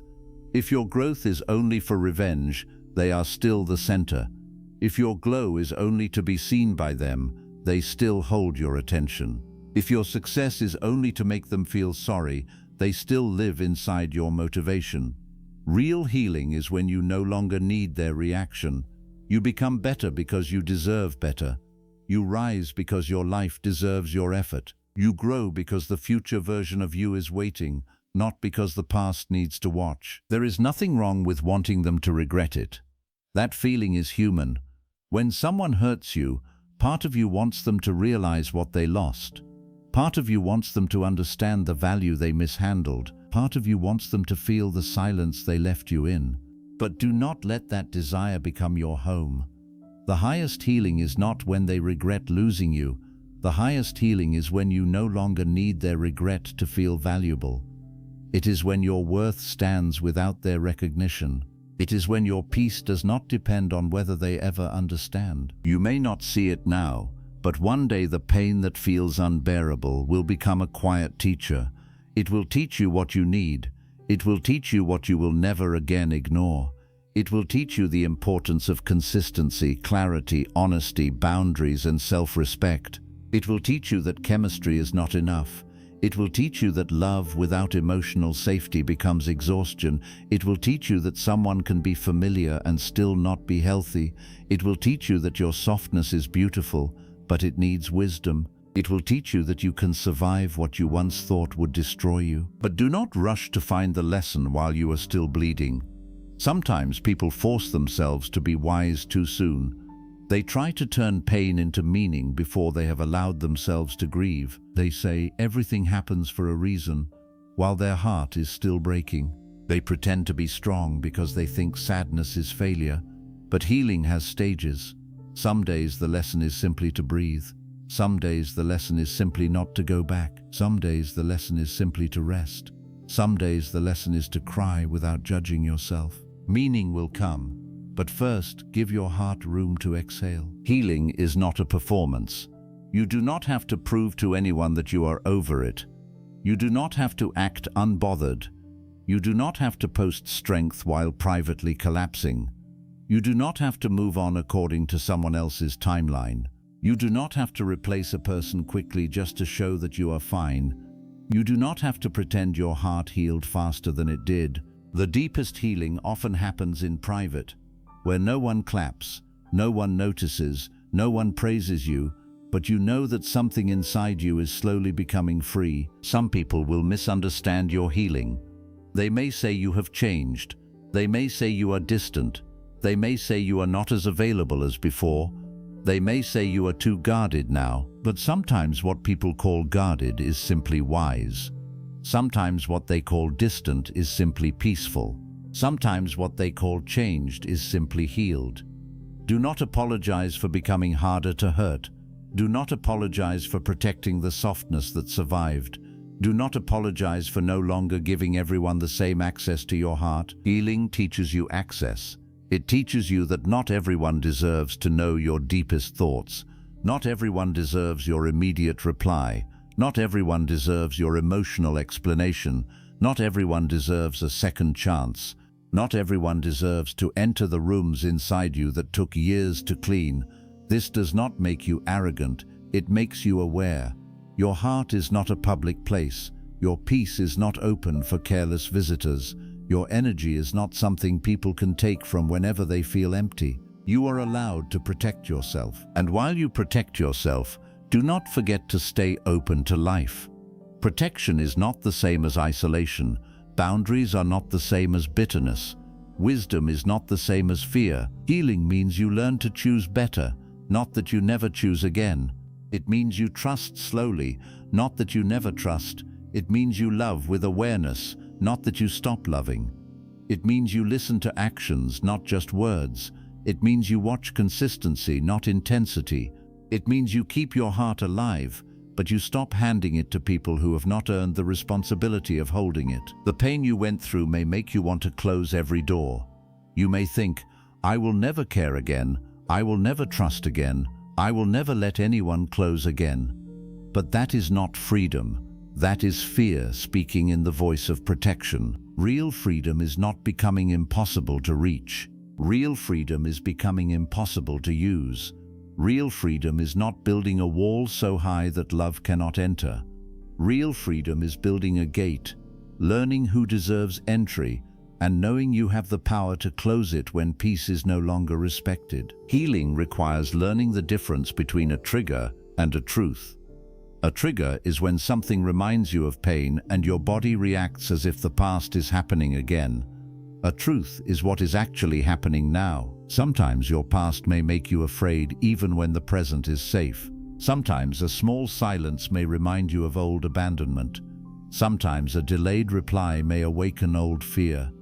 Sometimes someone's tone may touch a wound you thought was gone. When this happens, be patient with yourself. Your heart is not weak. It is learning safety again, but also learn to pause and ask, is this the past speaking, or is this the present showing me something real? This is how you become emotionally wise. You do not ignore red flags, but you also do not let old wounds invent danger everywhere. You learn balance. You learn to observe without panic. You learn to communicate without begging. You learn to step back without collapsing. You learn to trust yourself enough to know that if something is wrong, you will not abandon yourself again. That trust in yourself is one of the deepest forms of healing, not the belief that nobody will ever hurt you, but the belief that if someone does, you will not betray yourself to keep them. The person you are becoming will not need to chase clarity. The person you are becoming will not keep explaining basic respect.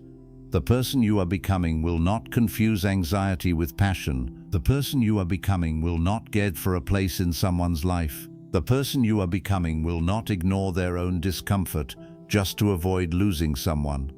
The person you are becoming will still love, still care, still give, still feel deeply, but they will no longer treat self-abandonment as proof of loyalty. This is why healing is remembrance.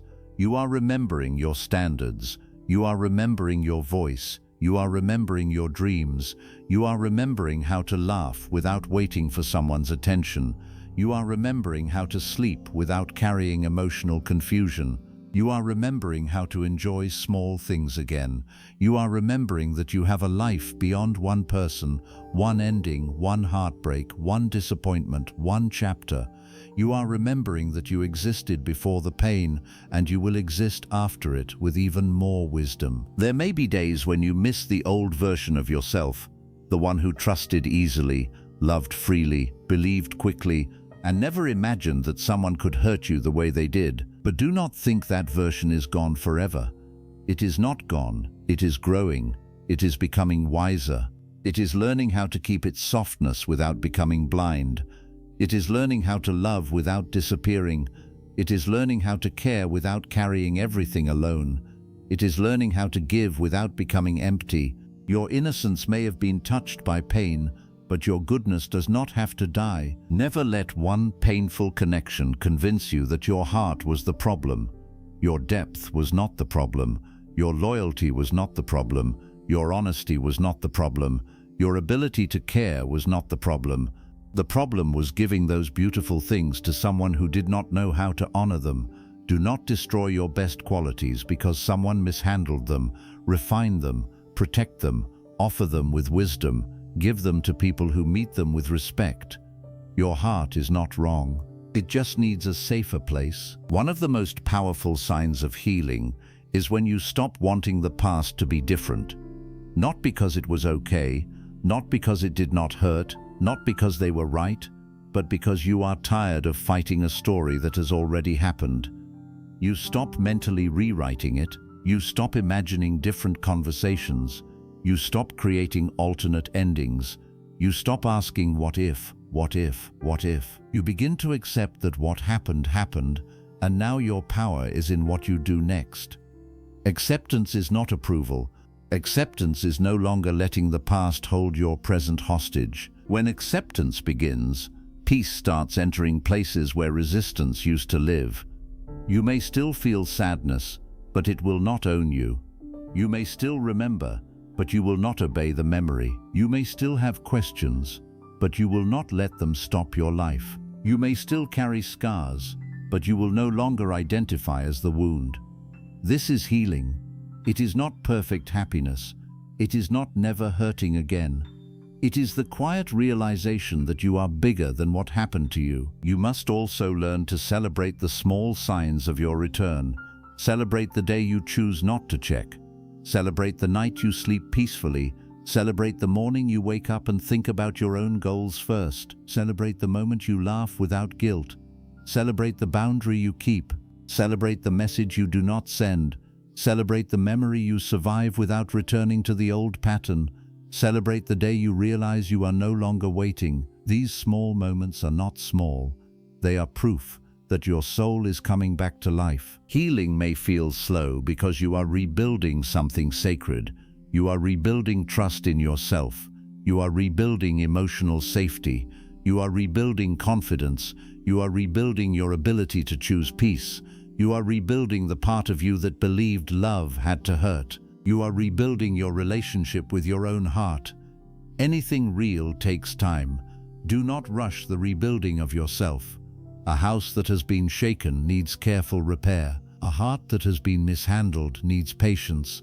A soul that has carried too much needs rest. There will be people who tell you to just move on, as if moving on is a switch.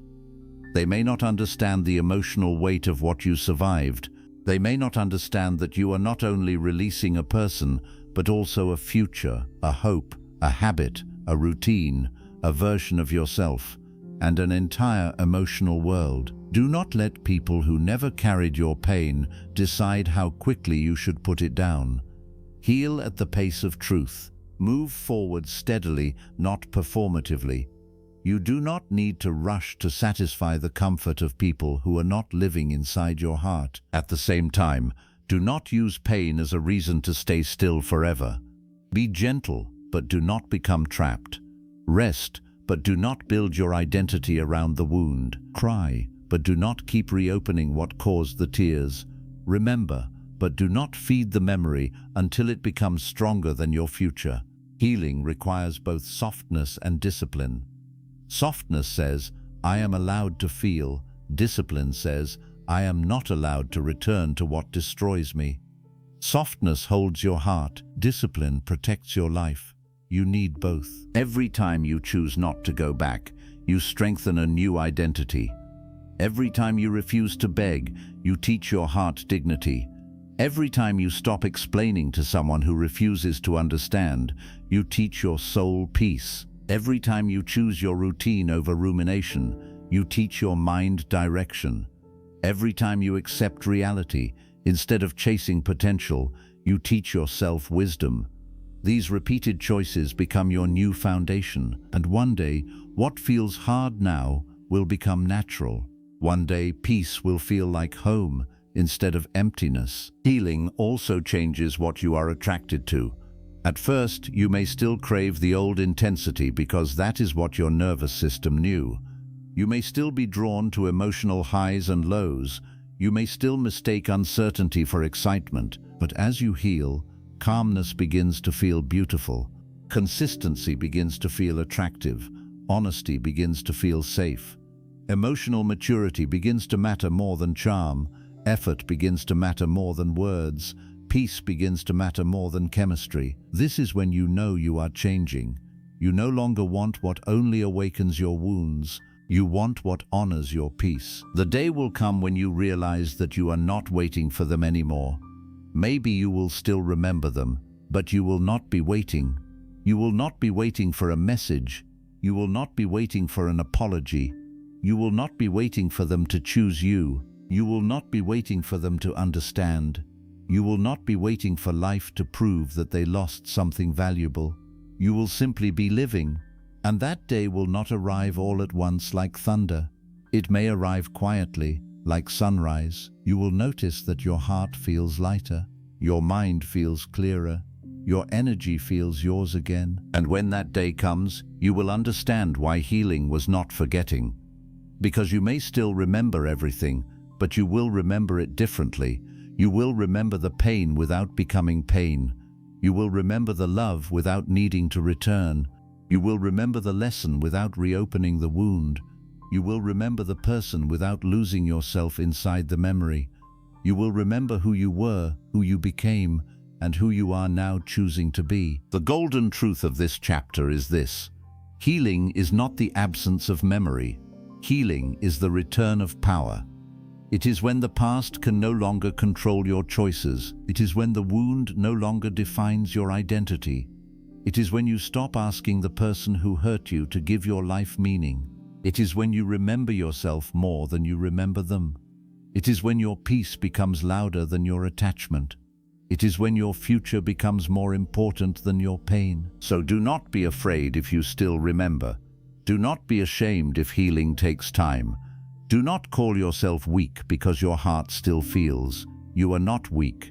You are recovering. You are not failing. You are returning. You are not behind. You are becoming whole at the pace your soul can handle. Let the memory remain if it must, but do not let it rule. Let the past exist, but do not let it lead. Let the wound teach, but do not let it become your name. Let yourself feel, but do not let feeling pull you back into what you survived. Healing is not forgetting them. Healing is remembering you. And every day you choose yourself a little more. Every day you protect your peace a little more. Every day you return to your own life a little more. You are proving something powerful. What hurt you may have changed you, but it did not end you. What broke your heart did not break your future. What made you feel lost did not steal your ability to come home to yourself. You are healing. You are returning. You are becoming free. Chapter 6. Protect your peace like it is your new home. After you let go of what was breaking you, your peace becomes the most valuable thing you own. Because peace is not something that returns easily after it has been disturbed for too long. When you have spent weeks, months, or even years living inside confusion, waiting for someone's effort, reading between lines, surviving mixed signals, replaying conversations, and carrying emotional weight that was never supposed to be yours, peace does not immediately feel normal. At first, peace feels strange. It feels too quiet. It feels unfamiliar. It feels almost empty because your heart became used to noise, tension, anxiety, and emotional uncertainty. But that quietness is not emptiness. That quietness is your soul finally finding a room where it can breathe again. You must protect that peace like it is your new home, because it is. Your peace is the place where your mind rests. Your peace is the place where your confidence grows back. Your peace is the place where your body stops living in survival mode. Your peace is the place where your dreams return, your discipline returns, your voice returns, your self-respect returns, and your heart slowly remembers that love should not feel like fear. If you allow the same people, the same memories, the same conversations, the same patterns, and the same emotional chaos to enter again without boundaries, then you are not protecting a home, you are leaving the door open for the storm that already damaged it once. Many people lose their peace again after letting go because they underestimate how fragile healing is in the beginning. They think one message will not matter. They think one look at an old photo will not hurt. They think one conversation will not pull them back. They think one visit to the past is harmless. They think they are strong enough now to handle what once destroyed them. But healing is like a fresh wound that has just started to close. You cannot keep touching it and expect it to heal properly. You cannot keep exposing it to the same sharpness and then wonder why it keeps bleeding.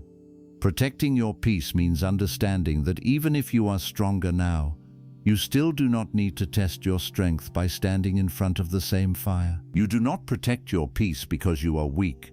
You protect it because you finally understand its value. You protect it because you know what it cost you to get here. You protect it because you remember the nights when your mind would not stop. You remember the mornings when your chest felt heavy before the day even began. You remember the moments when one person's silence controlled your mood. You remember how it felt to question your worth, your beauty, your importance, your enoughness, your place in someone's life.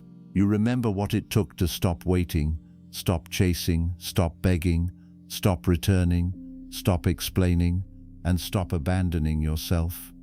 So now, when peace returns, you do not treat it casually, you treat it like something sacred. Protecting your peace begins with access. Not everyone deserves access to you. Not everyone deserves to know what you are feeling. Not everyone deserves your immediate reply. Not everyone deserves to hear your explanation. Not everyone deserves to enter your life again just because they miss your presence. Some people do not miss you with love. They miss you with entitlement. They miss the access they had to your energy. They miss the comfort of knowing you would always be there. They miss the version of you who forgave quickly, replied instantly, understood everything, tolerated too much, and made them feel safe while they kept making you feel uncertain. You must be wise enough to know the difference between someone missing you and someone missing the control they had over you. Your peace needs gates, not walls that make you cold, but gates that make you wise. A wall says, "No one can enter because I am afraid." A gate says, "Only what is healthy, honest, respectful, and peaceful may enter because I finally value myself." This is the difference between healing and hardening. You do not need to become impossible to reach. You need to become impossible to misuse. You do not need to stop loving. You need to stop offering love to people who only know how to take from it. You do not need to become silent forever. You need to stop explaining yourself to people who are committed to misunderstanding you. You do not need to become heartless. You need to stop giving your heart to careless hands. There will be people who are uncomfortable with your peace because your peace means they no longer have the same power over you. They were used to being able to disturb you with one message. They were used to your emotions rising and falling according to their behavior. They were used to your attention being available whenever they returned. They were used to your forgiveness being quick and your boundaries being weak. But when you begin protecting your peace, they will feel the change. They may call you different. They may say you are cold. They may say you have changed. They may act hurt because you no longer give them unlimited access. Let them feel whatever they feel. Your healing is not responsible for keeping everyone comfortable. Sometimes people only respect your peace when it benefits them. They want you calm when they hurt you, quiet when they disappoint you, understanding when they disappear, forgiving when they return, patient when they repeat the same behavior, and soft when they bring chaos into your life. But the moment you set a boundary, they make your boundary look like the problem. They do not talk about what forced you to create it.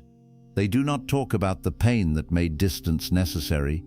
They do not talk about the repeated disrespect that trained your heart to protect itself. They only talk about how you are not as available as before. But you must remember this clearly. People who benefited from your lack of boundaries will rarely celebrate your self-respect. Protecting your peace means you stop letting guilt open doors that wisdom closed. Guilt will tell you to reply because maybe they need you. Wisdom will remind you that needing you does not give someone permission to disturb you. Guilt will tell you to explain yourself one more time because maybe they will understand. Wisdom will remind you that you have already explained enough to someone who chose not to listen. Guilt will tell you that creating distance is cruel. Wisdom will remind you that staying close to what harms you is cruelty toward yourself. Guilt will tell you that you are abandoning them. Wisdom will remind you that you are finally no longer abandoning yourself. You must learn to listen to wisdom more than guilt. Guilt often comes from the old version of you, the version that believed you had to be everything for everyone, the version that thought love meant self-sacrifice without limits, the version that felt responsible for other people's emotions even when they were careless with yours. Wisdom comes from the version of you that survived. Wisdom comes from the part of you that has seen the pattern clearly. Wisdom comes from the quiet strength inside you that says, I can care about them, but I will not lose myself again. When guilt and wisdom speak at the same time, choose the voice that protects your future, not the voice that drags you back into the old wound. Your peace also needs distance from certain memories.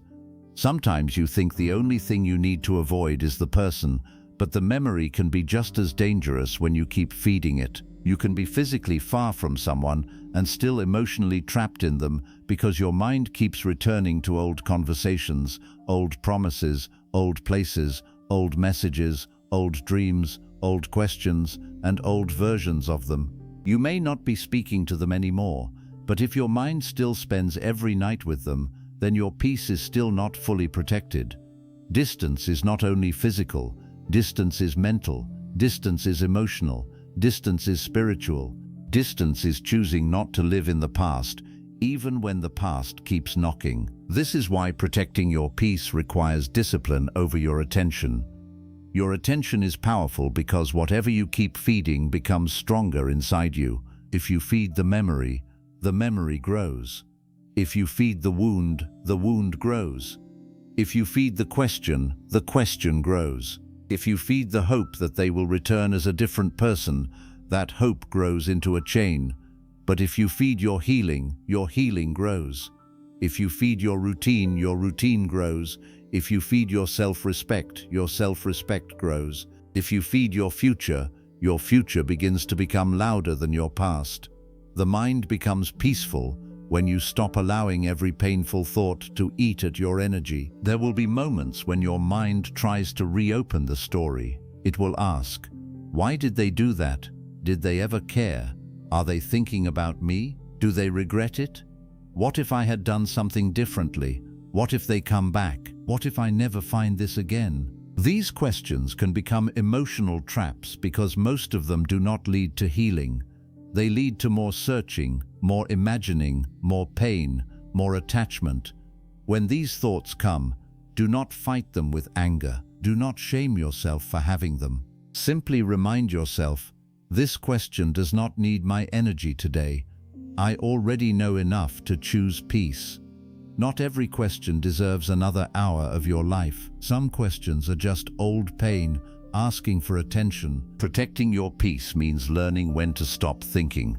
This does not mean you become careless or unaware.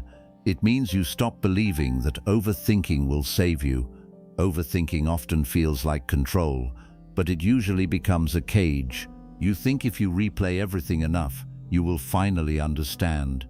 You think if you analyze every word, every silence, every action, every change, every sign, you will finally find peace. But peace does not come from solving someone who kept confusing you. Peace comes from accepting that you do not need to understand every detail in order to leave what hurts you. Sometimes the answer is not hidden in the story. The answer is the pain you felt while living inside it. You must protect your peace from the need to know everything. You may never know why they changed. You may never know why they treated you that way. You may never know whether they regret it. You may never know whether they understood your pain. You may never know if they meant the good words or only used them in the moment. You may never know the full truth behind their silence, but you know how it made you feel. You know what it did to your mind. You know what it cost your heart. You know what version of yourself you became while trying to survive it. And sometimes that is enough. You do not need the full map of the fire to know you were burned. Your peace also needs protection from comparison. After letting go, you may see them moving on, smiling, posting, living, appearing fine, and your heart may ask, how can they be okay when I am still healing? But you must be careful. What people show is not always what they carry. Their outside does not have to become your inner punishment. Do not compare your private healing to someone else's public performance. Do not assume their peace is real just because they appear untouched. Do not let their speed make you feel weak. Some people move quickly because they processed nothing. Some people appear happy because they are avoiding themselves. Some people replace people because they cannot face emptiness. Your slow healing is not failure, it is depth. Protect your peace by refusing to measure your worth through their life after you. If they move on quickly, it does not mean you were easy to forget. If they seem happy, it does not mean your pain was meaningless. If they do not apologize, it does not mean you were not hurt. If they do not come back, it does not mean you were not valuable. If they choose someone else, it does not mean you were not enough. Their choices reveal their path, not your worth. Do not let their behavior after the ending become another chapter of suffering inside you. Let them live. Let them choose. Let them perform. Let them hide. Let them be. Your peace grows when your attention returns to your own life. You must protect your peace from people who bring news about the past. Not everyone who updates you is helping you. Sometimes friends, relatives, or people around you may bring information about the person you are trying to heal from. They may say, I saw them. They posted this. They asked about you. They are with someone. They seem different. They look happy. And one sentence can reopen what took you weeks to calm. You have the right to tell people, please do not update me about them. I am healing. That is not weakness. That is wisdom. You are not being dramatic. You are protecting the clean space you are trying to build inside your heart. Healing requires an environment. You cannot heal in an environment that constantly feeds the wound. You cannot protect your peace while surrounding yourself with reminders that keep pulling you backward. You cannot move forward while every conversation returns to what you are trying to release. You cannot become stronger while your mind is being fed information that weakens you. So choose your environment carefully. Choose conversations that bring you back to life. Choose people who respect your boundaries. Choose spaces that calm your mind. Choose routines that support your future. Choose silence when noise becomes harmful. Choose distance when closeness becomes dangerous. Protecting your peace also means protecting your body. Pain does not only live in thoughts, it lives in the body. Emotional stress can steal your sleep, tighten your chest, disturb your appetite, weaken your energy, make your mind tired, and make simple tasks feel heavy. When you are healing, your body needs care, not punishment. Eat even when your emotions feel heavy. Rest even when your mind says you should keep thinking. Move your body, even if only a little. Breathe deeply when anxiety rises. Drink water. Step outside. Clean your space. Sleep before the night becomes a battlefield of old memories. The body is the home of your soul, and protecting your peace means treating that home with gentleness. Sometimes people neglect themselves after heartbreak because a part of them feels unworthy. They stop dressing well, they stop caring about their room, they stop eating properly, they stop working on goals, they stop enjoying simple things. They wait for the person who hurt them to give life meaning again. But your life must not remain paused because someone failed to value you. Your body still deserves care. Your mind still deserves rest. Your future still deserves effort. Your dreams still deserve attention. Your home still deserves light. Your face still deserves a smile that is not dependent on anyone's return. Taking care of yourself is not pretending you are not hurt. It is reminding the hurt that it does not own you. Protect your peace by rebuilding routine. Routine may sound simple, but it is one of the strongest medicines for a wounded mind. When your emotions are unstable, routine gives your day a structure that pain cannot fully control. Wake up with intention, make your bed, clean something, walk, work, Learn, pray, or reflect in your own way. Write what you feel. Read something that strengthens you. Avoid feeding the wound first thing in the morning. Do not begin your day by checking whether someone still has power over you. Begin your day by returning power to yourself. Small routines become emotional anchors. They tell your mind, we are living again. We are not only surviving the memory. You must protect the first hour of your morning and the last hour of your night, because these are the moments when the heart is most vulnerable. In the morning, do not rush into old pain. Do not check their profile. Do not reread messages. Do not let the first thought of your day be someone who made you question your worth. Give the first moments to yourself.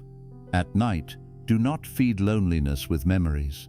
Do not open the door to conversations you cannot have. Do not let the darkness convince you that the past was safer than the future.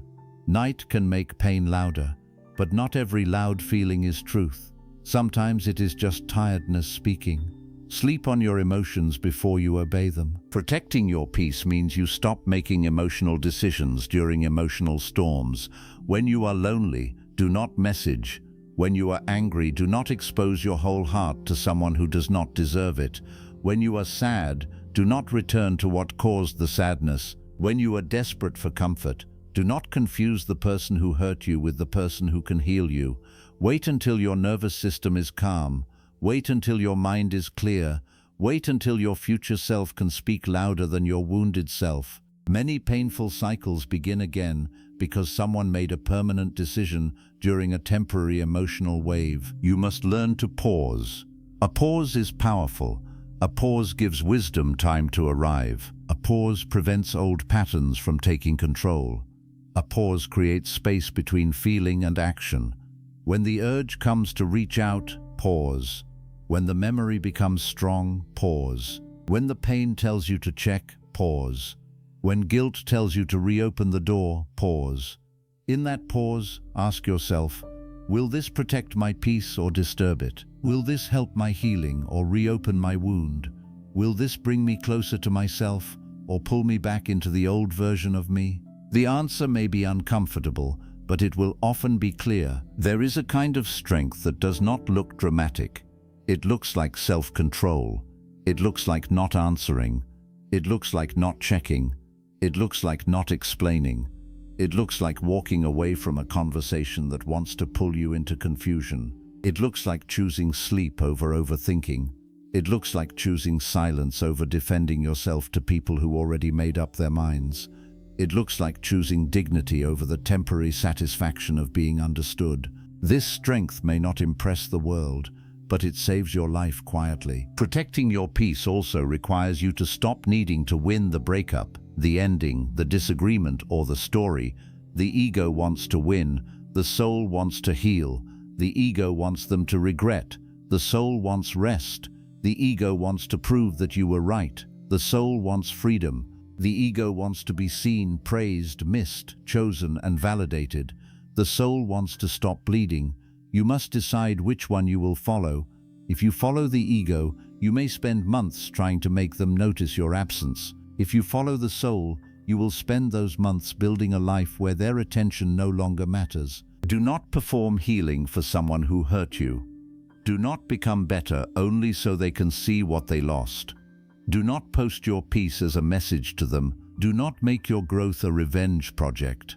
At first, that may feel powerful, but secretly it keeps them at the center. Real peace begins when your healing no longer needs an audience. You become healthier because you deserve to feel whole. You become stronger because your future needs you. You become disciplined because your life is calling you. You become peaceful because chaos cost you too much. When your growth is no longer directed at them, it finally belongs to you. Your peace must be protected from the fantasy of revenge. Revenge can look tempting when someone made you feel powerless. You may want them to feel the pain they gave you. You may want them to see you happy and suffer.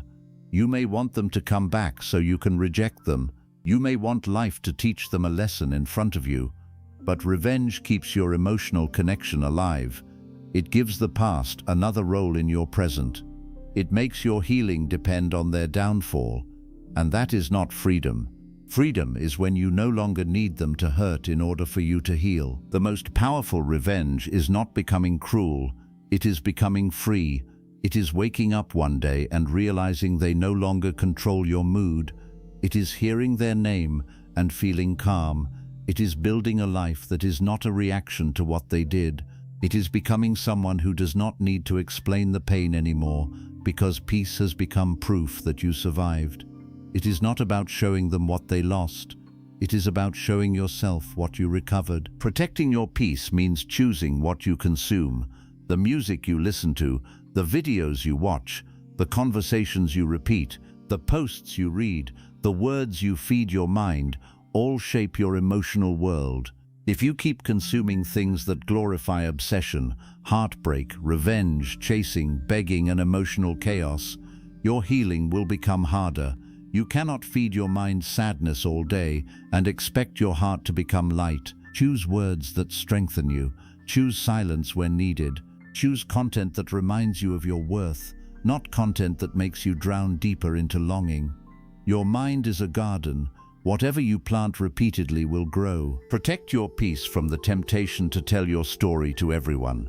When you are hurt, you may want to explain what happened again and again, hoping someone will finally understand the full weight of it. It is important to speak, but be careful who receives your pain.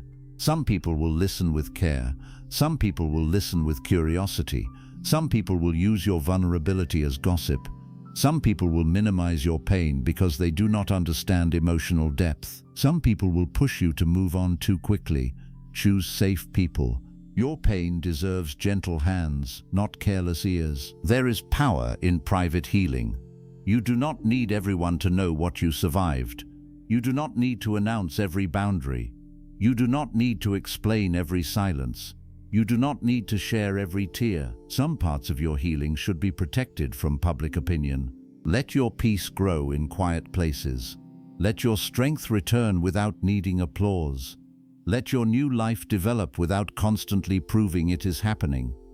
The most important transformations often happen where no one can see them. Protecting your peace means you must stop being available to every emotional emergency that is not yours. Some people will return when they are lonely, stressed, bored, guilty, or in need of comfort. They will expect your softness to still be waiting. They will expect your heart to open because theirs is uncomfortable. But you must ask yourself, did they respect my heart when I was the one in pain? You can be compassionate without becoming a rescue station for people who abandoned you when you needed safety. You can care without becoming available. You can wish them well without letting them use your peace as shelter. This is where boundaries become an act of love toward yourself. A boundary may say, I cannot talk about this anymore. A boundary may say, please do not contact me unless there is real accountability. A boundary may say, I need distance to heal. A boundary may say, I forgive you, but I am not reopening this connection. A boundary may say, I will not continue a conversation where I am being disrespected. A boundary may say nothing at all and simply remove access. Boundaries do not always need to be loud. Sometimes the strongest boundary is a quiet decision that you keep consistently. Consistency is what makes a boundary real. If you set a boundary only when you are angry, then remove it when you are lonely, your heart will remain confused. If you say you are done, but return every time they offer a little attention, the cycle stays alive. If you block and unblock, leave and return, refuse and accept, the wound keeps learning uncertainty. Be patient with yourself if you have done this before. Many people do, but understand that peace requires consistency. Your heart begins to trust you when your actions show that you will protect it, even when emotions become difficult. This is one of the deepest parts of healing, rebuilding trust with yourself. You may not realize it, but every time you return to what hurt you, a part of you stopped trusting your own protection. Every time you ignored your intuition, every time you dismissed your pain, every time you allowed another chance that broke you again, your inner self learned, maybe I am not safe with me. Now, protecting your peace means proving to yourself that you are safe in your own hands. It means when your heart says, "Please do not take me back there," you listen. It means when your body feels tension around someone, you pay attention. It means when your soul is tired, you do not force it to carry more. You become powerful when you can trust yourself not to abandon yourself again. This trust does not come from words. It comes from repeated choices. You choose not to check. You choose not to return. You choose not to accept disrespect. You choose not to explain to someone who refuses accountability. You choose rest.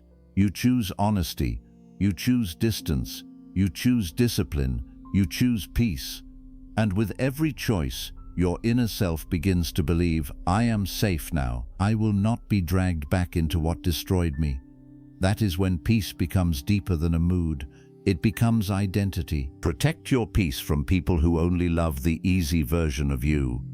Some people love you when you are smiling, giving, helping, listening, forgiving, and asking for nothing. But when you express pain, when you ask for effort, when you need consistency, when you set a boundary, when you stop tolerating carelessness, they become irritated. They liked your softness when it served them, but they reject your strength when it protects you. Do not shrink back into the easy version of yourself just to keep these people comfortable. The right people will not punish you for having needs. The right people will not make you feel guilty for protecting your heart. You must also protect your peace from your own need to be liked. Sometimes you will know what boundary you need, but you will hesitate because you do not want to be seen as rude, selfish, difficult, dramatic, or cold. This fear can keep you trapped in emotional chaos for years. But ask yourself, is being liked worth losing my peace? If people only like you when you have no boundaries, then they do not like the real you. They like your availability. They like your silence. They like your self-abandonment. Being disliked for protecting yourself is better than being loved for betraying yourself. There is a sacred confidence that comes when you stop needing everyone to approve of your healing. You stop asking, "Will they understand?" You start asking, "Is this healthy for me?" You stop asking, "Will they be upset?" You start asking, "Will I be at peace?" You stop asking, "Will I lose them?" You start asking, "Am I losing myself?" These questions change your life because they shift your loyalty. For too long, your loyalty may have been toward keeping people close. Now your loyalty must be toward keeping yourself whole. Protecting your peace means you stop accepting love that makes you feel unsafe. Love should not require you to become a detective. Love should not require you to constantly guess where you stand. Love should not require you to decode silence, chase answers, beg for effort, or shrink your emotions to avoid conflict. Love should not make your nervous system feel like it is always waiting for something bad to happen. Real love may not be perfect, but it brings a kind of safety. It brings honesty. It brings respect. It brings consistency. It brings repair after conflict. It brings care that does not vanish when it is inconvenient. If someone's presence repeatedly turns you into the most anxious version of yourself, protect your peace. If someone's words are sweet but their actions keep injuring your heart, protect your peace. If someone only becomes soft after you are ready to leave, protect your peace. If someone makes you feel guilty for needing what is healthy, protect your peace. If someone keeps returning without changing, protect your peace. If someone's love costs you sleep, dignity, confidence, and self-respect, protect your peace. You can love them from a distance, but you must not keep sacrificing yourself at the altar of attachment. Peace will require you to disappoint people sometimes. This is a difficult truth. You may disappoint the person who wants access to you. You may disappoint people who expect you to forgive quickly. You may disappoint those who want the old version of you back. You may disappoint the part of yourself that wants comfort from familiar pain. But disappointing others is sometimes the price of no longer disappointing yourself. You cannot live a peaceful life while making every decision based on avoiding someone else's discomfort. Sometimes your peace begins with someone else not getting what they want from you anymore. Protecting your peace is not selfish, it is responsibility. If you are constantly drained, anxious, broken, and emotionally unstable because you keep allowing chaos into your life, You cannot show up fully for yourself or anyone else. Peace allows you to become better. Peace allows you to think clearly. Peace allows you to create, work, love, serve, grow, and live with presence. When you protect your peace, you are not escaping life. You are making yourself strong enough to live it properly. A peaceful person is not weak. A peaceful person has learned what deserves energy and what does not. There is a moment in healing when you realize peace is more attractive than excitement. Before, you may have been drawn to emotional intensity. The highs felt powerful because the lows were so painful. A small moment of attention felt beautiful because you had been starving. A little affection felt like love because you were used to absence. But when you heal, you begin to crave steadiness. You begin to value people who do not make you question yourself. You begin to respect calm love. You begin to see consistency as beautiful. You begin to understand that peace is not boring. Peace is what love feels like when it is not mixed with fear. Protect your peace until calmness no longer feels strange. Protect your peace until your body stops expecting disappointment.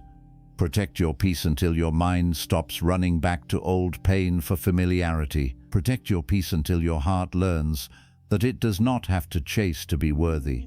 Protect your peace until you can sit with yourself without feeling abandoned. Protect your peace until silence becomes rest instead of punishment. Protect your peace until your own presence feels like home. This process will not always be easy. Some days protecting your peace will feel natural. Other days it will feel like war. You may miss the person. You may miss the comfort of the old pattern. You may feel tempted to return. You may feel guilty for staying away. You may wonder if you are being too strong, too distant, too guarded. But keep choosing peace. Keep choosing yourself. Keep remembering what it cost you last time. Keep honoring the version of you who finally had the courage to leave.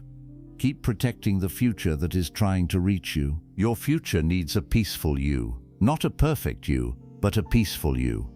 A you who is not constantly drained by old attachments. A you who is not controlled by someone else's inconsistency. A you who is not living in reaction to the past. A you who can make decisions from clarity instead of fear. A you who knows your worth even when someone else does not. A you who can love deeply without disappearing. A you who can forgive without reopening every door. A you who can feel without being ruled by every feeling. A you who can stand alone without feeling empty. Protect your peace like it is the foundation of the life you are building, because it is. Without peace, even success feels heavy. Without peace, even love feels unsafe. Without peace, even beautiful places cannot calm the noise inside you. Without peace, you can have attention and still feel lonely. You can have people around you and still feel unseen. You can have movement and still feel stuck. But with peace, simple things become beautiful again. A quiet morning becomes a gift. A calm night becomes healing. A small routine becomes progress. A clean space becomes comfort. Your own breath becomes proof that you are returning. One day you will look back at the season when you had to protect your peace fiercely, and you will understand why it mattered. You will understand why you had to stop replying. You will understand why you had to stop checking. You will understand why you had to create distance. You will understand why you had to choose silence. You will understand why you could not keep explaining. You will understand why some doors had to remain closed. You will understand that you were not being cruel. You were being rescued by your own self-respect. The golden truth of this chapter is this: peace is not something you find once and keep forever without effort. Peace is something you protect, practice, and choose. You choose it when the past calls. You choose it when guilt speaks. You choose it when loneliness knocks. You choose it when people misunderstand your boundaries. You choose it when the old version of you wants to return to familiar pain. You choose it when your heart shakes but your wisdom stands firm. And every time you choose peace, you become harder to control, harder to break, and harder to pull back into places that once destroyed you. So guard your peace, guard your mind, guard your energy, guard your time, guard your heart, guard your future. Do not hand the keys of your inner home to people who only know how to bring storms. Do not let old pain sleep in the rooms you have cleaned. Do not let someone's temporary loneliness destroy your permanent healing. Do not let guilt make you reopen what wisdom closed. Do not let one weak moment undo the quiet strength you have been building. Your peace is your new home now. Keep it clean, keep it safe, keep it sacred, and never again let anyone live inside it who does not know how to respect the soul that had to fight so hard to build it. Chapter 7. Move on, but take your power with you. There is a moment in the journey of letting go when the pain no longer asks you to return, but it asks you who you are going to become now. This is the moment where the old chapter has closed, the old door has been respected, the old wound has started to heal, and the silence that once felt unbearable begins to feel like space. But this space is not empty, it is waiting for you. It is waiting for the version of you who no longer wants to live as a reaction to what happened. It is waiting for the version of you who can move forward without carrying bitterness like luggage, without carrying regret like a name, and without carrying the person who hurt you into every new room of your life. Moving on is not only about leaving someone behind. Many people walk away physically but remain emotionally chained. They stop talking but still keep replaying. They block the number but still keep checking in their mind. They say it is over, but still organize their life around the hope that one day the past will return with an apology, an explanation, or a different ending. That is not full freedom. That is distance without power. True moving on is when you take your attention back, your dignity back, your peace back, your confidence back, your self-respect back, and your future back. It is not only leaving the person, it is recovering the parts of yourself that were left behind while trying to keep them. You must move on, but take your power with you. Do not leave your power in the hands of the person who disappointed you. Do not leave your happiness attached to whether they miss you.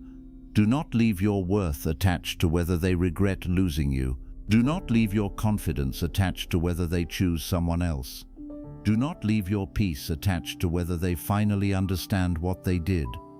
If your healing still depends on their reaction, then a part of you is still standing at their door. Power returns when you stop needing them to see your value in order for you to know it. Sometimes after pain, people make the mistake of thinking their power is revenge. They want to become successful so the person who hurt them can see what they lost. They want to look happier so someone from the past feels jealous. They want to become colder so nobody can touch them again. They want to disappear, not for healing but to make someone wonder. At first this may feel strong, but it is still attachment in a different costume.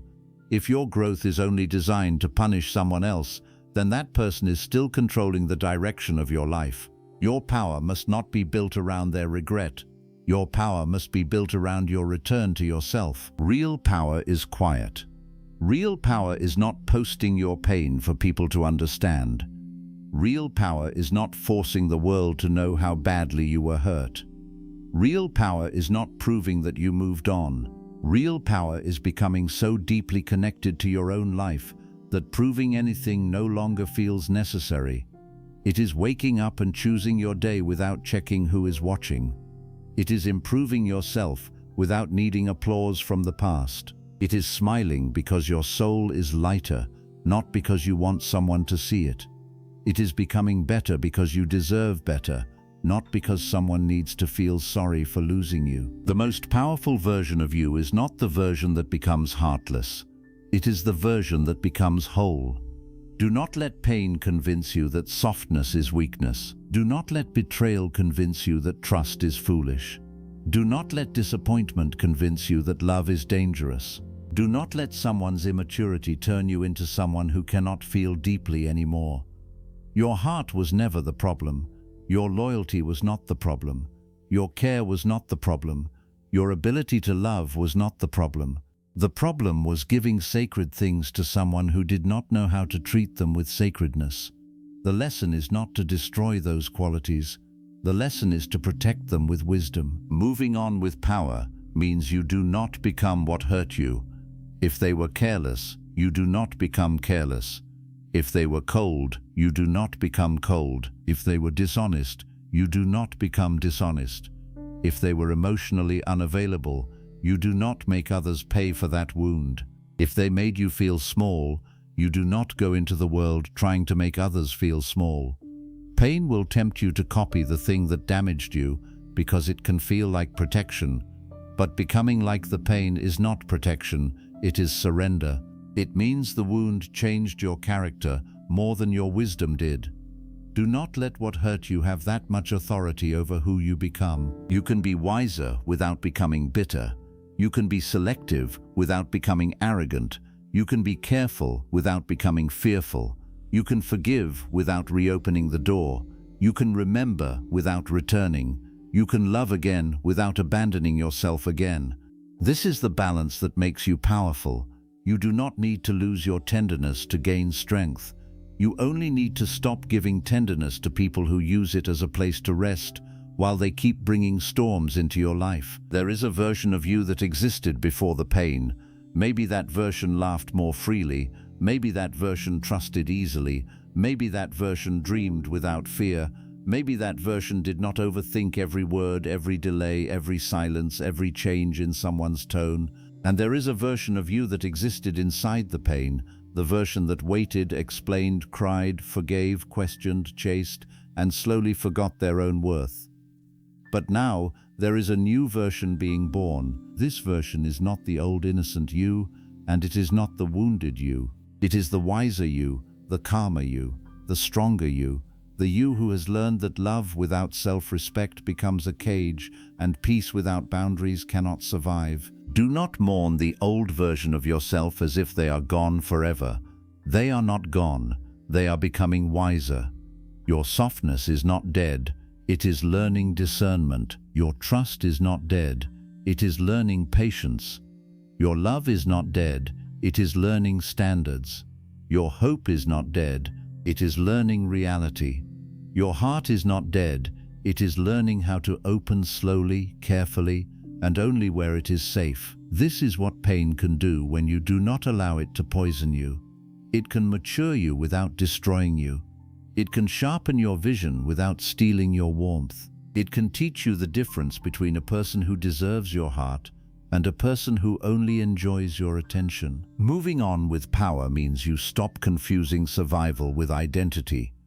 You may have survived a painful season, but you are not meant to become the season. You are not meant to build your whole personality around being hurt. You are not meant to introduce yourself to the world through your wounds. You are not only the person who was left, betrayed, ignored, disappointed, abandoned, used, or misunderstood. You are more than what happened. You are more than the night you cried. You are more than the message that never came. You are more than the apology you never received. You are more than the person who failed to value you. What happened may be part of your story, but it is not allowed to become your whole name. There comes a time when you must stop carrying the evidence. You know what happened.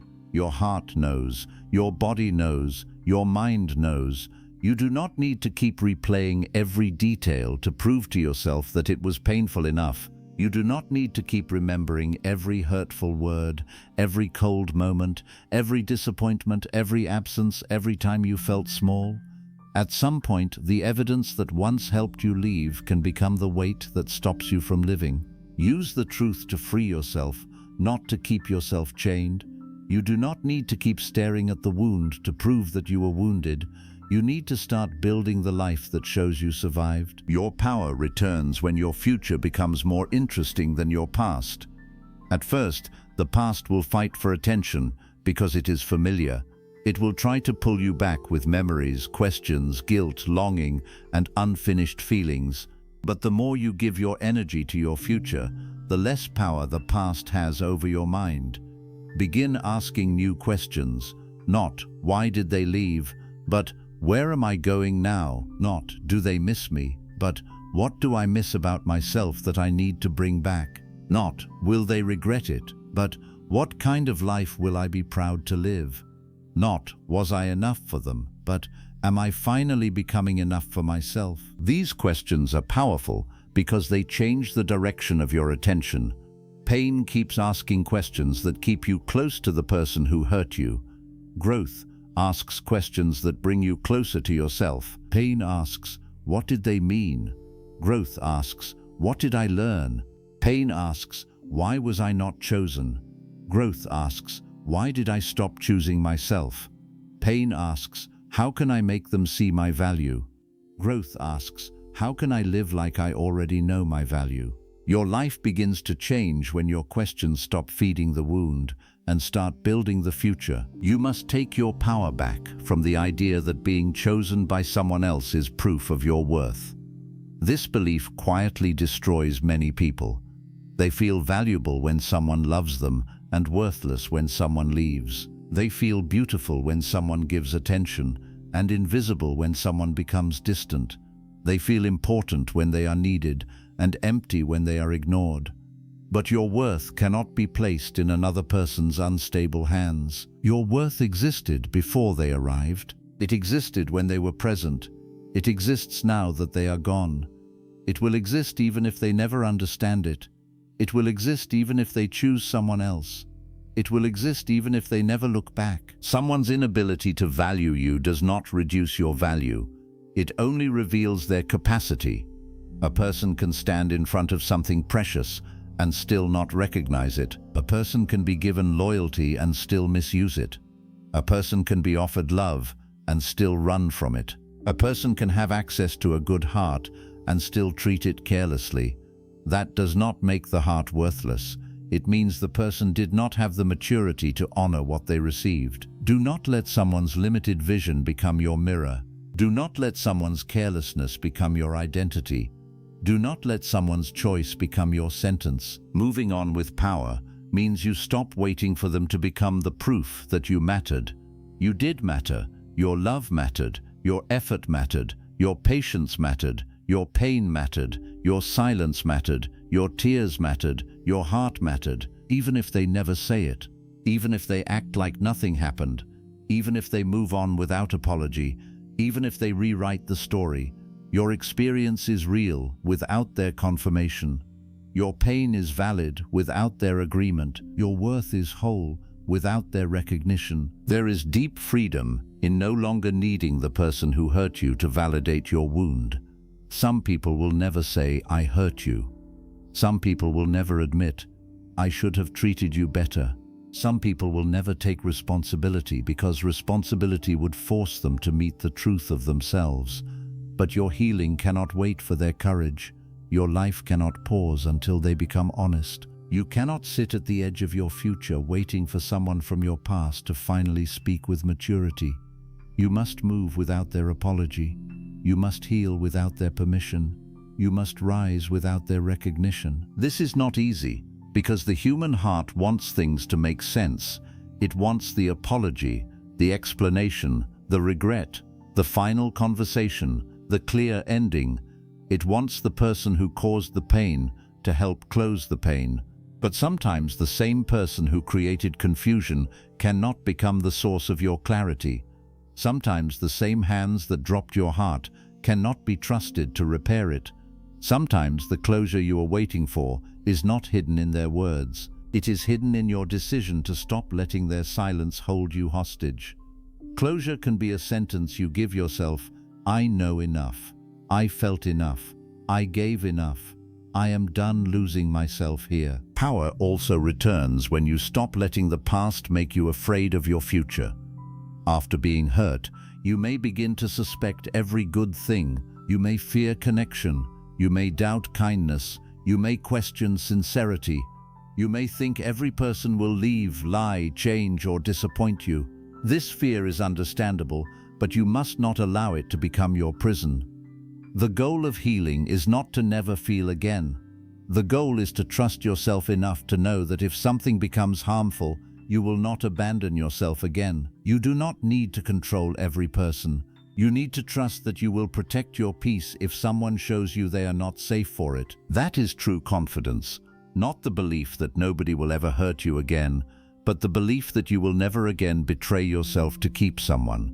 Not the belief that every connection will be perfect, but the belief that you will pay attention to actions, patterns, and peace. Not the belief that you will never feel attachment, but the belief that attachment will no longer make you blind. not the belief that your heart cannot break, but the belief that even if it does, you know how to return to yourself. This is how you take your power with you. You make a promise to yourself. Not a loud promise, not a promise made for drama, a quiet promise made in the deepest room of your soul.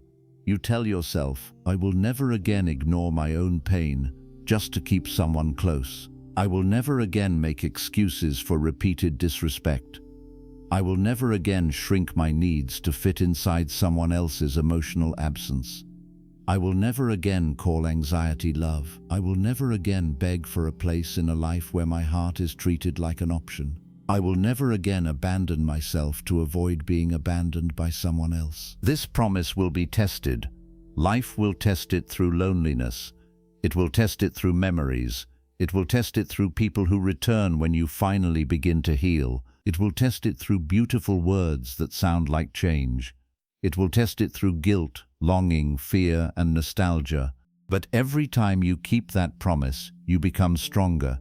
Every time you choose yourself when the old pattern calls, you build a new identity. Every time you refuse to reopen the door that broke you, you teach your heart that you are safe with yourself now. Do you understand how powerful that is? To become safe for yourself. To know that you will not drag your own heart back into places where it begged for peace. To know that you will not silence your intuition just because someone sounds sorry. To know that you will not sacrifice months of healing for one moment of comfort. To know that you will not confuse missing someone with needing them. To know that you can feel deeply and still choose wisely. That is power. Not the power to control others, but the power to remain loyal to your own peace. As you move on, you must also learn to forgive yourself for the version of you that stayed too long. Many people cannot fully move forward because they are angry at themselves. They keep thinking, why did I allow that? Why did I not leave sooner? Why did I believe them again? Why did I ignore the signs? Why did I give so many chances? But self-hatred is not healing. It is another way of staying wounded. The version of you who stayed was not stupid. That version was hopeful. That version loved deeply. That version believed in people. That version wanted things to work. That version did not yet know what you know now. Do not punish the old you for not having the wisdom that pain had not yet taught. Forgive yourself for trusting. Forgive yourself for caring. Forgive yourself for waiting. Forgive yourself for returning. Forgive yourself for believing promises that sounded real. Forgive yourself for wanting the story to become beautiful again. Forgive yourself for needing time to accept the truth. Forgive yourself for loving from a sincere place. You cannot build a strong future while attacking the person you were when you were trying to survive. Put your hand on your heart and understand this. You were learning, and now that you have learned, you are allowed to live differently. Moving on with power means you do not carry shame forward. Shame says, I should have known better. Wisdom says, now I do. Shame says, I wasted time. Wisdom says, I gained clarity. Shame says, I was foolish. Wisdom says, I was human. Shame says, I lost myself. Wisdom says, now I am coming back. The way you speak to yourself after pain matters deeply. Your inner voice can either become another wound or a place of recovery. Choose a voice that helps you rise. You also must stop treating the time you gave as wasted. Maybe the connection ended. Maybe the person changed. Maybe the love did not become what you hoped, but that does not mean your life was wasted. Time that taught you your worth was not wasted. Time that revealed your patterns was not wasted. Time that showed you what you need was not wasted. Time that made you stronger, wiser, calmer, clearer, and more selective was not wasted. Yes, it hurt.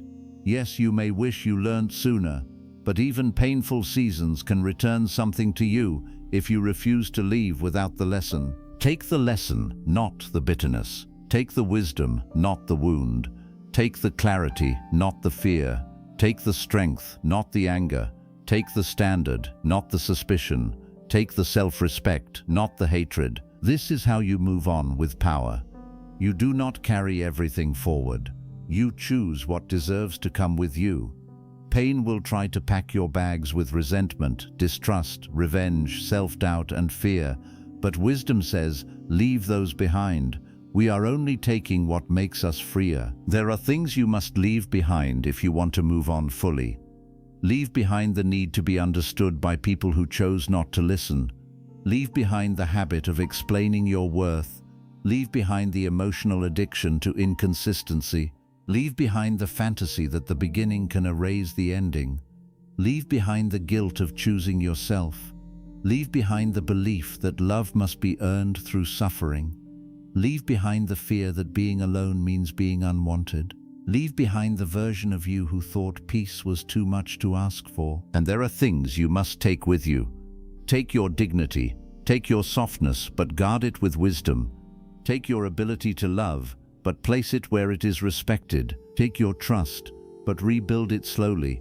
Take your dreams, especially the ones you paused while waiting for someone else. Take your voice, the one you silenced to avoid conflict. Take your boundaries, because they are now part of your protection. Take your peace because you fought too hard to get it back. Take your power, because your future will need it. Moving on does not mean you never look back in memory. Sometimes you will remember. Sometimes a moment will visit you. Sometimes the past will feel close for a few seconds. But when you move on with power, you do not follow every memory back into the old story. You can look back and say, that happened. You can say, that hurt. You can say, that changed me. But you can also say, that is not where I live anymore. This sentence is freedom. The past may have an address in your memory, but it no longer has the keys to your life. There will be days when your progress feels invisible. Days when you wonder if you are really moving forward. Days when one thought makes you feel like you are back at the beginning. But healing is not erased by one hard day. Growth is not cancelled by one wave of sadness. Strength is not fake because you still feel something. A healed person is not someone who never remembers. A healed person is someone who knows how to return to peace after the memory passes. Do not measure your healing by whether pain ever visits. Measure it by whether pain still controls where you go. The strongest sign that you are moving on is not that you hate them. It is that you stop needing them. You stop needing their apology to rest. You stop needing their attention to feel attractive. You stop needing their regret to feel valuable. You stop needing their return to feel chosen. You stop needing their suffering to feel justified. You stop needing their story to match yours. You stop needing them to become smaller so you can feel bigger. You simply release. And in that release, you feel something you may not have felt in a long time, yourself. When you truly begin to move on, your energy changes. You no longer wake up and immediately reach for the pain.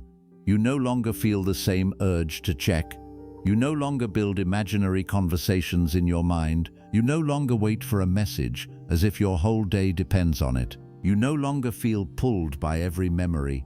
You no longer feel responsible for what they think, what they feel, what they do, or whether they understand. Your energy starts coming back to your body. Your thoughts begin returning to your own life. Your dreams begin speaking again. Your heart begins to feel available to yourself. This return may be slow, but it is sacred. Do not rush it. Do not demand that you become completely new overnight. Let your power return like sunrise, gradually, steadily, gently, until one day you notice that the darkness is no longer the whole sky. You may still carry scars, but scars are not the same as open wounds. Scars mean something happened, but you survived it. Scars mean you were touched by pain, but pain did not keep you open forever. Scars mean your body, your heart, your soul found a way to close what once bled. One day, you will realize that you no longer want the old life back. Not because every memory was bad, but because the cost was too high. You will realize that the peace you have now is worth more than the excitement you once confused with love. You will realize that stability feels better than uncertainty. You will realize that consistency is more beautiful than intensity. You will realize that a calm mind is worth more than a familiar chaos. You will realize that losing someone who made you lose yourself was not the ending of your life. It was the beginning of your freedom. And when that realization arrives, you will stop asking why it happened and begin thanking yourself for surviving it.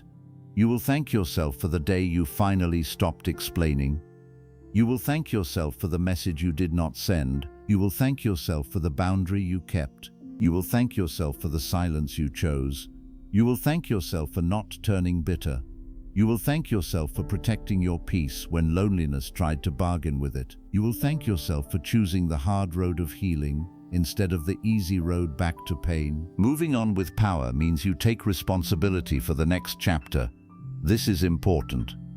The past may explain your pain, but it cannot be allowed to direct your future forever. What happened to you may not have been your fault, but your healing is now in your hands. Your peace is in your hands. Your choices are in your hands. Your boundaries are in your hands. Your attention is in your hands. Your standards are in your hands. This is not pressure. This is power. It means you are not helpless anymore. It means you are not waiting anymore. It means you are no longer giving the pen of your life to someone who mishandled one chapter. Write the next chapter carefully. Do not write it with fear. Do not write it with hatred. Do not write it with revenge. Write it with wisdom. Write it with dignity. Write it with self-respect. Write it with softness that has learned protection. Write it with courage that does not need approval. Write it with peace that refuses to become chaos again. The next chapter does not need to be perfect. It only needs to be yours. You may have to rebuild your life in small ways. Start with your mornings. Start with your body. Start with your room. Start with your routine. Start with your thoughts. Start with what you consume. Start with who you allow near your energy. Start with how you speak to yourself. Start with the dreams you abandoned. Start with the skills you wanted to learn. Start with the discipline you lost. Start with the simple act of showing up for yourself every day. Power does not always return through one big moment. Sometimes power returns through daily promises kept quietly. Every small act of self-respect is a brick in the home you are rebuilding. Eating when you do not feel like it is a brick. Sleeping instead of overthinking is a brick. Walking away from disrespect is a brick. Not checking their profile is a brick. Choosing your goals is a brick. Cleaning your space is a brick. Saying no is a brick. Resting without guilt is a brick. Laughing again is a brick. Trusting yourself again is a brick. And one day you will look around and realize you have built a life that the old pain no longer controls. Do not underestimate small choices. The old version of you may have been destroyed slowly, one self-abandoning choice at a time. The new version of you will be built slowly, one self-respecting choice at a time. You lost yourself little by little, and you will return to yourself little by little. There is no shame in that. There is beauty in that. There is power in rebuilding with your own hands. As you move on, be careful not to turn every new person into a trial for the old one. Do not make someone new carry the punishment for what someone old did. Do not assume every silence is abandonment. Do not assume every mistake is betrayal. Do not assume every difference is danger. Healing does not mean you become naive again, but it also does not mean you live suspicious of every heart. Let wisdom guide you, not fear. Let observation guide you, not panic. Let actions speak, but do not let trauma write the whole translation. The person you are becoming must know the difference between caution and closure. Caution says, I will move slowly and pay attention. Closure says, I will never open again. Caution protects you. Closure can imprison you when it is built from fear. You deserve a life where you are not controlled by what one person did.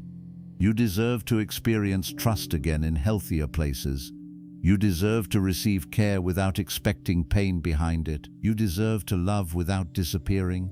You deserve to be loved without begging. Let the past teach you standards, not permanent fear. Your power also includes the courage to be alone without feeling incomplete. Many people return to pain because they are afraid of the empty space that comes after letting go. But being alone is not the enemy. Being disconnected from yourself is the enemy. Being alone can be a classroom.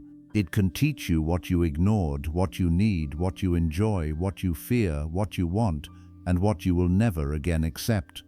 Alone is where you stop performing. Alone is where you hear your own voice. Alone is where your nervous system learns safety without needing another person to provide it.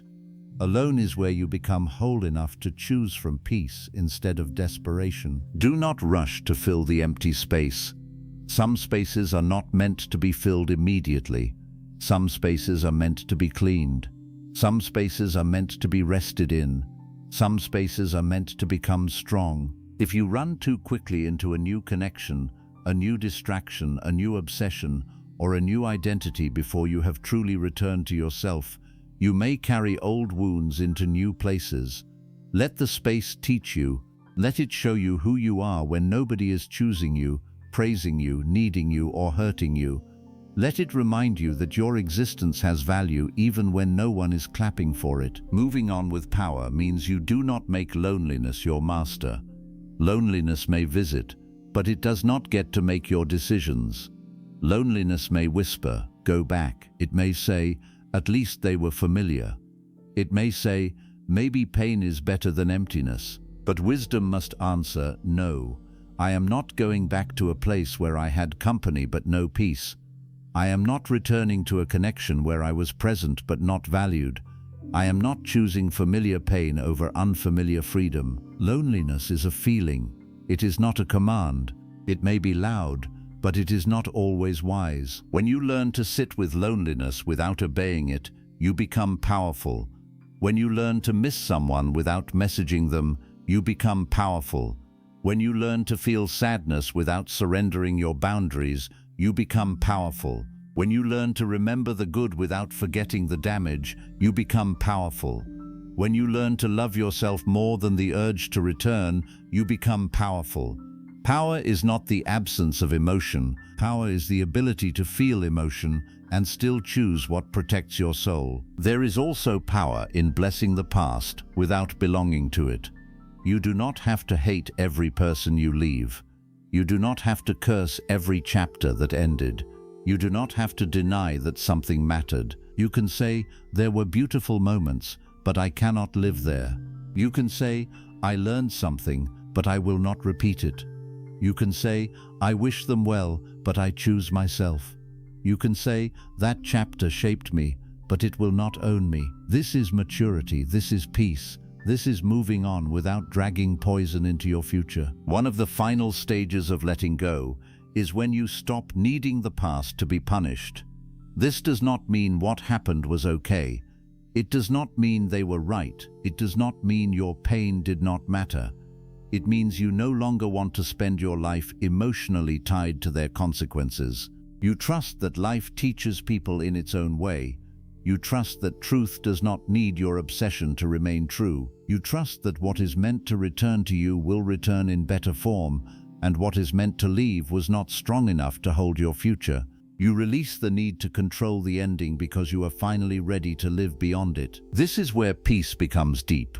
Not the temporary peace of distraction, but the deep peace of acceptance. Acceptance does not say it did not hurt. Acceptance says it hurt and I am still here.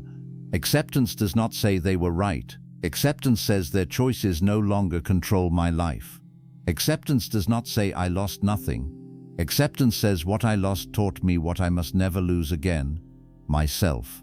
Acceptance is not weakness. Acceptance is the moment you stop wrestling with what cannot be changed and start investing in what can still become beautiful. And something can still become beautiful. Your life can still become beautiful. Your heart can still become peaceful. Your mind can still become clear. Your dreams can still become alive. Your laughter can still become real. Your future can still become full. Do not let one ending convince you that all endings will be the same. Do not let one person's failure convince you that your life has failed. Do not let a painful chapter make you close the whole book. The story is still open. You are still here. You still have breath. You still have choices. You still have time to become someone you are proud of. The person you were before the pain may never return in the exact same way, and that is not always a tragedy. Sometimes life does not bring back the old you because it is building a wiser you, a you who knows the difference between attention and love, a you who knows the difference between words and effort, a you who knows the difference between being needed and being valued, a you who knows the difference between attachment and peace, a you who knows the difference between someone who wants access and someone who wants responsibility, a you who knows that choosing yourself is not selfish when staying would destroy you. This wiser you will not beg the same way. This wiser you will not ignore the same signs. This wiser you will not romanticize inconsistency. This wiser you will not confuse silence with mystery. This wiser you will not chase people who keep making love feel like a test.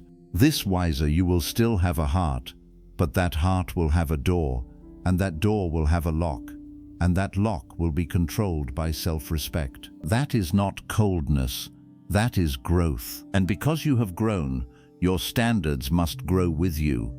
Do not go back to wanting only the things that once impressed the wounded version of you. The wounded version may have wanted attention, intensity, chemistry, and the excitement of being chosen after being ignored. But the healed version of you should want peace, honesty, consistency, maturity, communication, loyalty, accountability, and respect.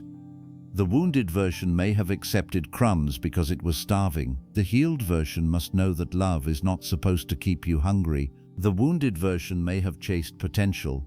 The healed version must choose reality. Moving on with power means you no longer negotiate your basic needs. You do not negotiate respect. You do not negotiate honesty. You do not negotiate consistency. You do not negotiate emotional safety. You do not negotiate dignity. You do not negotiate peace. The right people may not be perfect, but they will not make you feel ashamed for needing what is healthy. They will not make you feel too much for wanting clarity. They will not make you feel weak for having emotions. They will not make you feel replaceable while asking for your loyalty. They will not make you fight for a place they should be honored to give you. And until those people arrive, you must keep choosing yourself. Not in a lonely, bitter, isolated way, but in a grounded, peaceful, self-respecting way. Choose yourself when the past calls. Choose yourself when old memories become soft. Choose yourself when someone returns without accountability. Choose yourself when the world tells you to forgive and forget, but your soul says distance is still necessary. Choose yourself when your heart wants comfort, but your wisdom knows the cost. Choose yourself until choosing yourself no longer feels like loss. Choose yourself until it feels like home. The greatest power you can carry into the future is the knowledge that you can survive your own heartbreak. This knowledge changes you.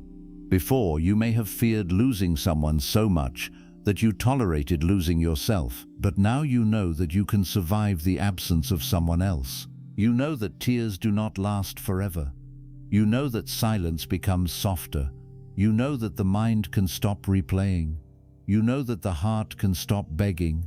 You know that peace can return. You know that life can continue. You know that you can be broken open and still rebuild. When you know you can survive loss, people can no longer control you with the fear of leaving. This is powerful. You no longer accept disrespect just to avoid abandonment. You no longer chase someone because they pulled away. You no longer panic when a person becomes distant. You no longer shrink yourself to keep someone interested.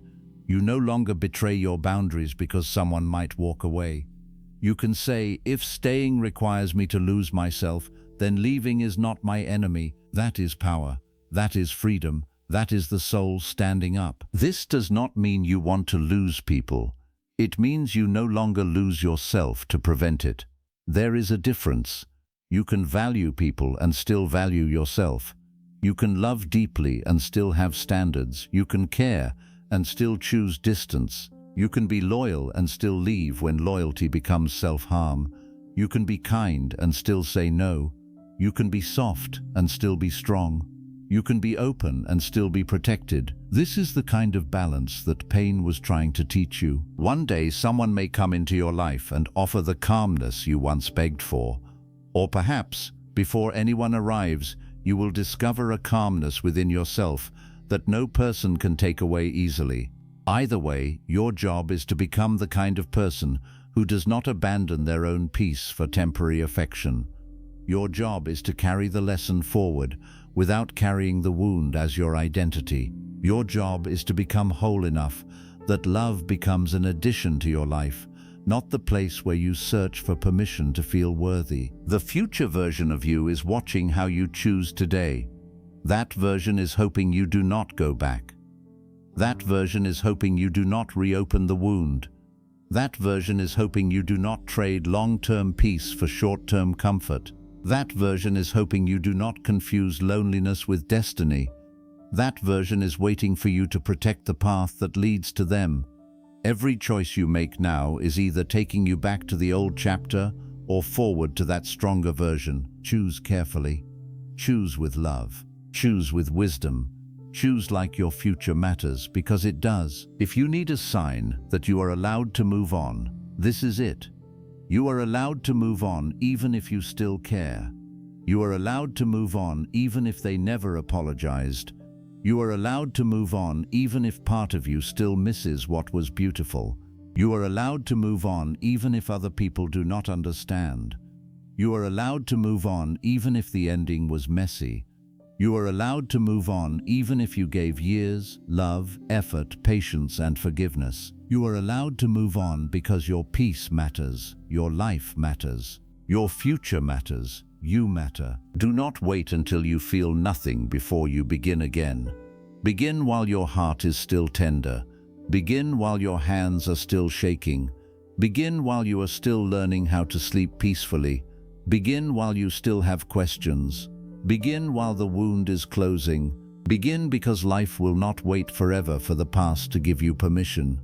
Begin because you deserve more than emotional waiting rooms. Begin because the part of you that wants freedom deserves to be listened to. Begin because moving on is not betrayal of the past. It is loyalty to your future. As you begin again, move slowly. There is no need to rush. You do not have to rebuild your whole life in one day. You do not have to become strong all at once. You do not have to have every answer. You simply need to keep walking in the direction of peace. Some days, that walk will be big. Some days, it will be small. Some days, it will look like progress. Some days, it will look like rest. Some days, it will look like silence. Some days, it will look like tears that do not take you backward. All of it counts. Every step away from self-abandonment is a step toward freedom. The art of letting go is not only releasing people, it is releasing the version of yourself that believed suffering was the price of love. It is releasing the belief that your worth depends on being chosen. It is releasing the habit of ignoring your own pain. It is releasing the fantasy that the person who hurt you must become the person who heals you. It is releasing the need to be understood by those who benefited from your silence. It is releasing the fear of being alone. It is releasing the shame of having loved deeply. It is releasing the past without releasing your power. And when you move on with your power, you do not walk forward empty. You walk forward with clarity. You walk forward with standards. You walk forward with boundaries. You walk forward with a heart that still knows how to love, but no longer forgets how to protect itself. You walk forward with a mind that no longer lives in yesterday. You walk forward with a soul that has learned to choose peace even when attachment screams. You walk forward with the quiet confidence of someone who has survived the thing they thought would end them. The golden truth of this chapter is this: moving on is not losing the past. It is refusing to lose your future to it. It is not pretending it did not matter. It is deciding that your life matters more. It is not becoming cold. It is becoming clear. It is not forgetting who hurt you. It is remembering who you are. It is not walking away powerless.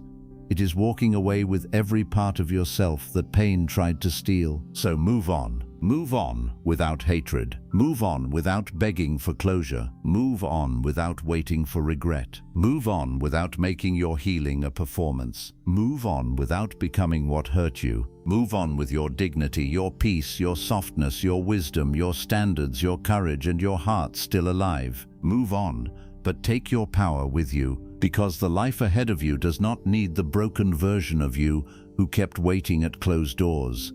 It needs the awakened version of you who finally understands that peace is worth choosing, self-respect is worth protecting, and your future is worth more than the pain you keep trying to explain. The past had its chapter. Now turn the page. Your life is calling you forward. And now, as this audiobook comes to an end, remember this with your whole heart. Letting go is not losing the person, the memory, the dream, or the chapter.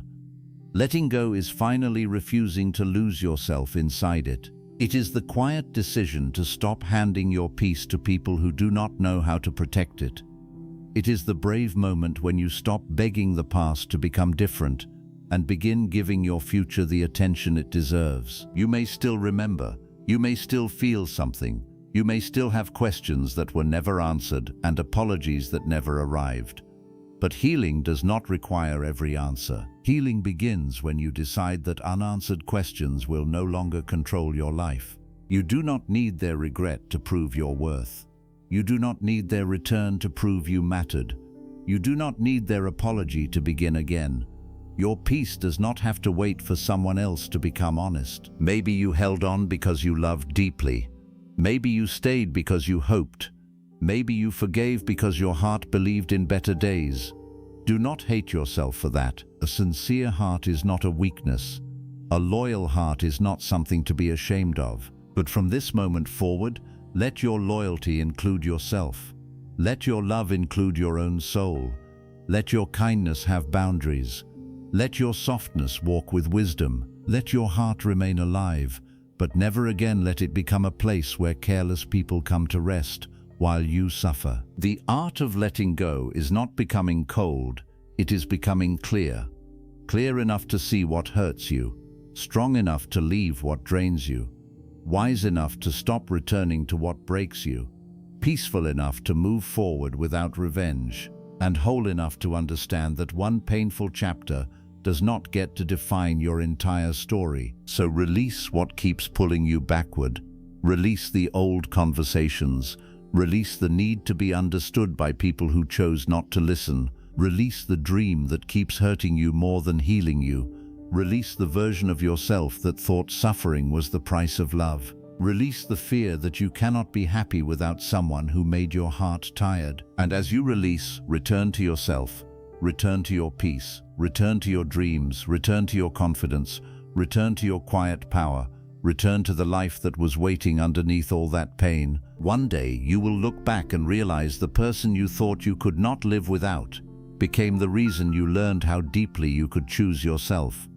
The ending that once broke you became the doorway that brought you home. The silence that once hurt you became the space where your soul learned to breathe again. So let go gently, but let go completely. Not because the past meant nothing, but because your future means more. Not because you stopped caring, but because you finally started caring about yourself. Not because it was easy, but because your peace is worth the courage. Your story is not over. Your heart is not finished. Your life is not behind you. The page is turning now, and this time, you are not walking forward empty. You are walking forward with wisdom, with dignity, with peace, and with the quiet power of someone who finally understands, I can let go of what hurt me without losing who I am.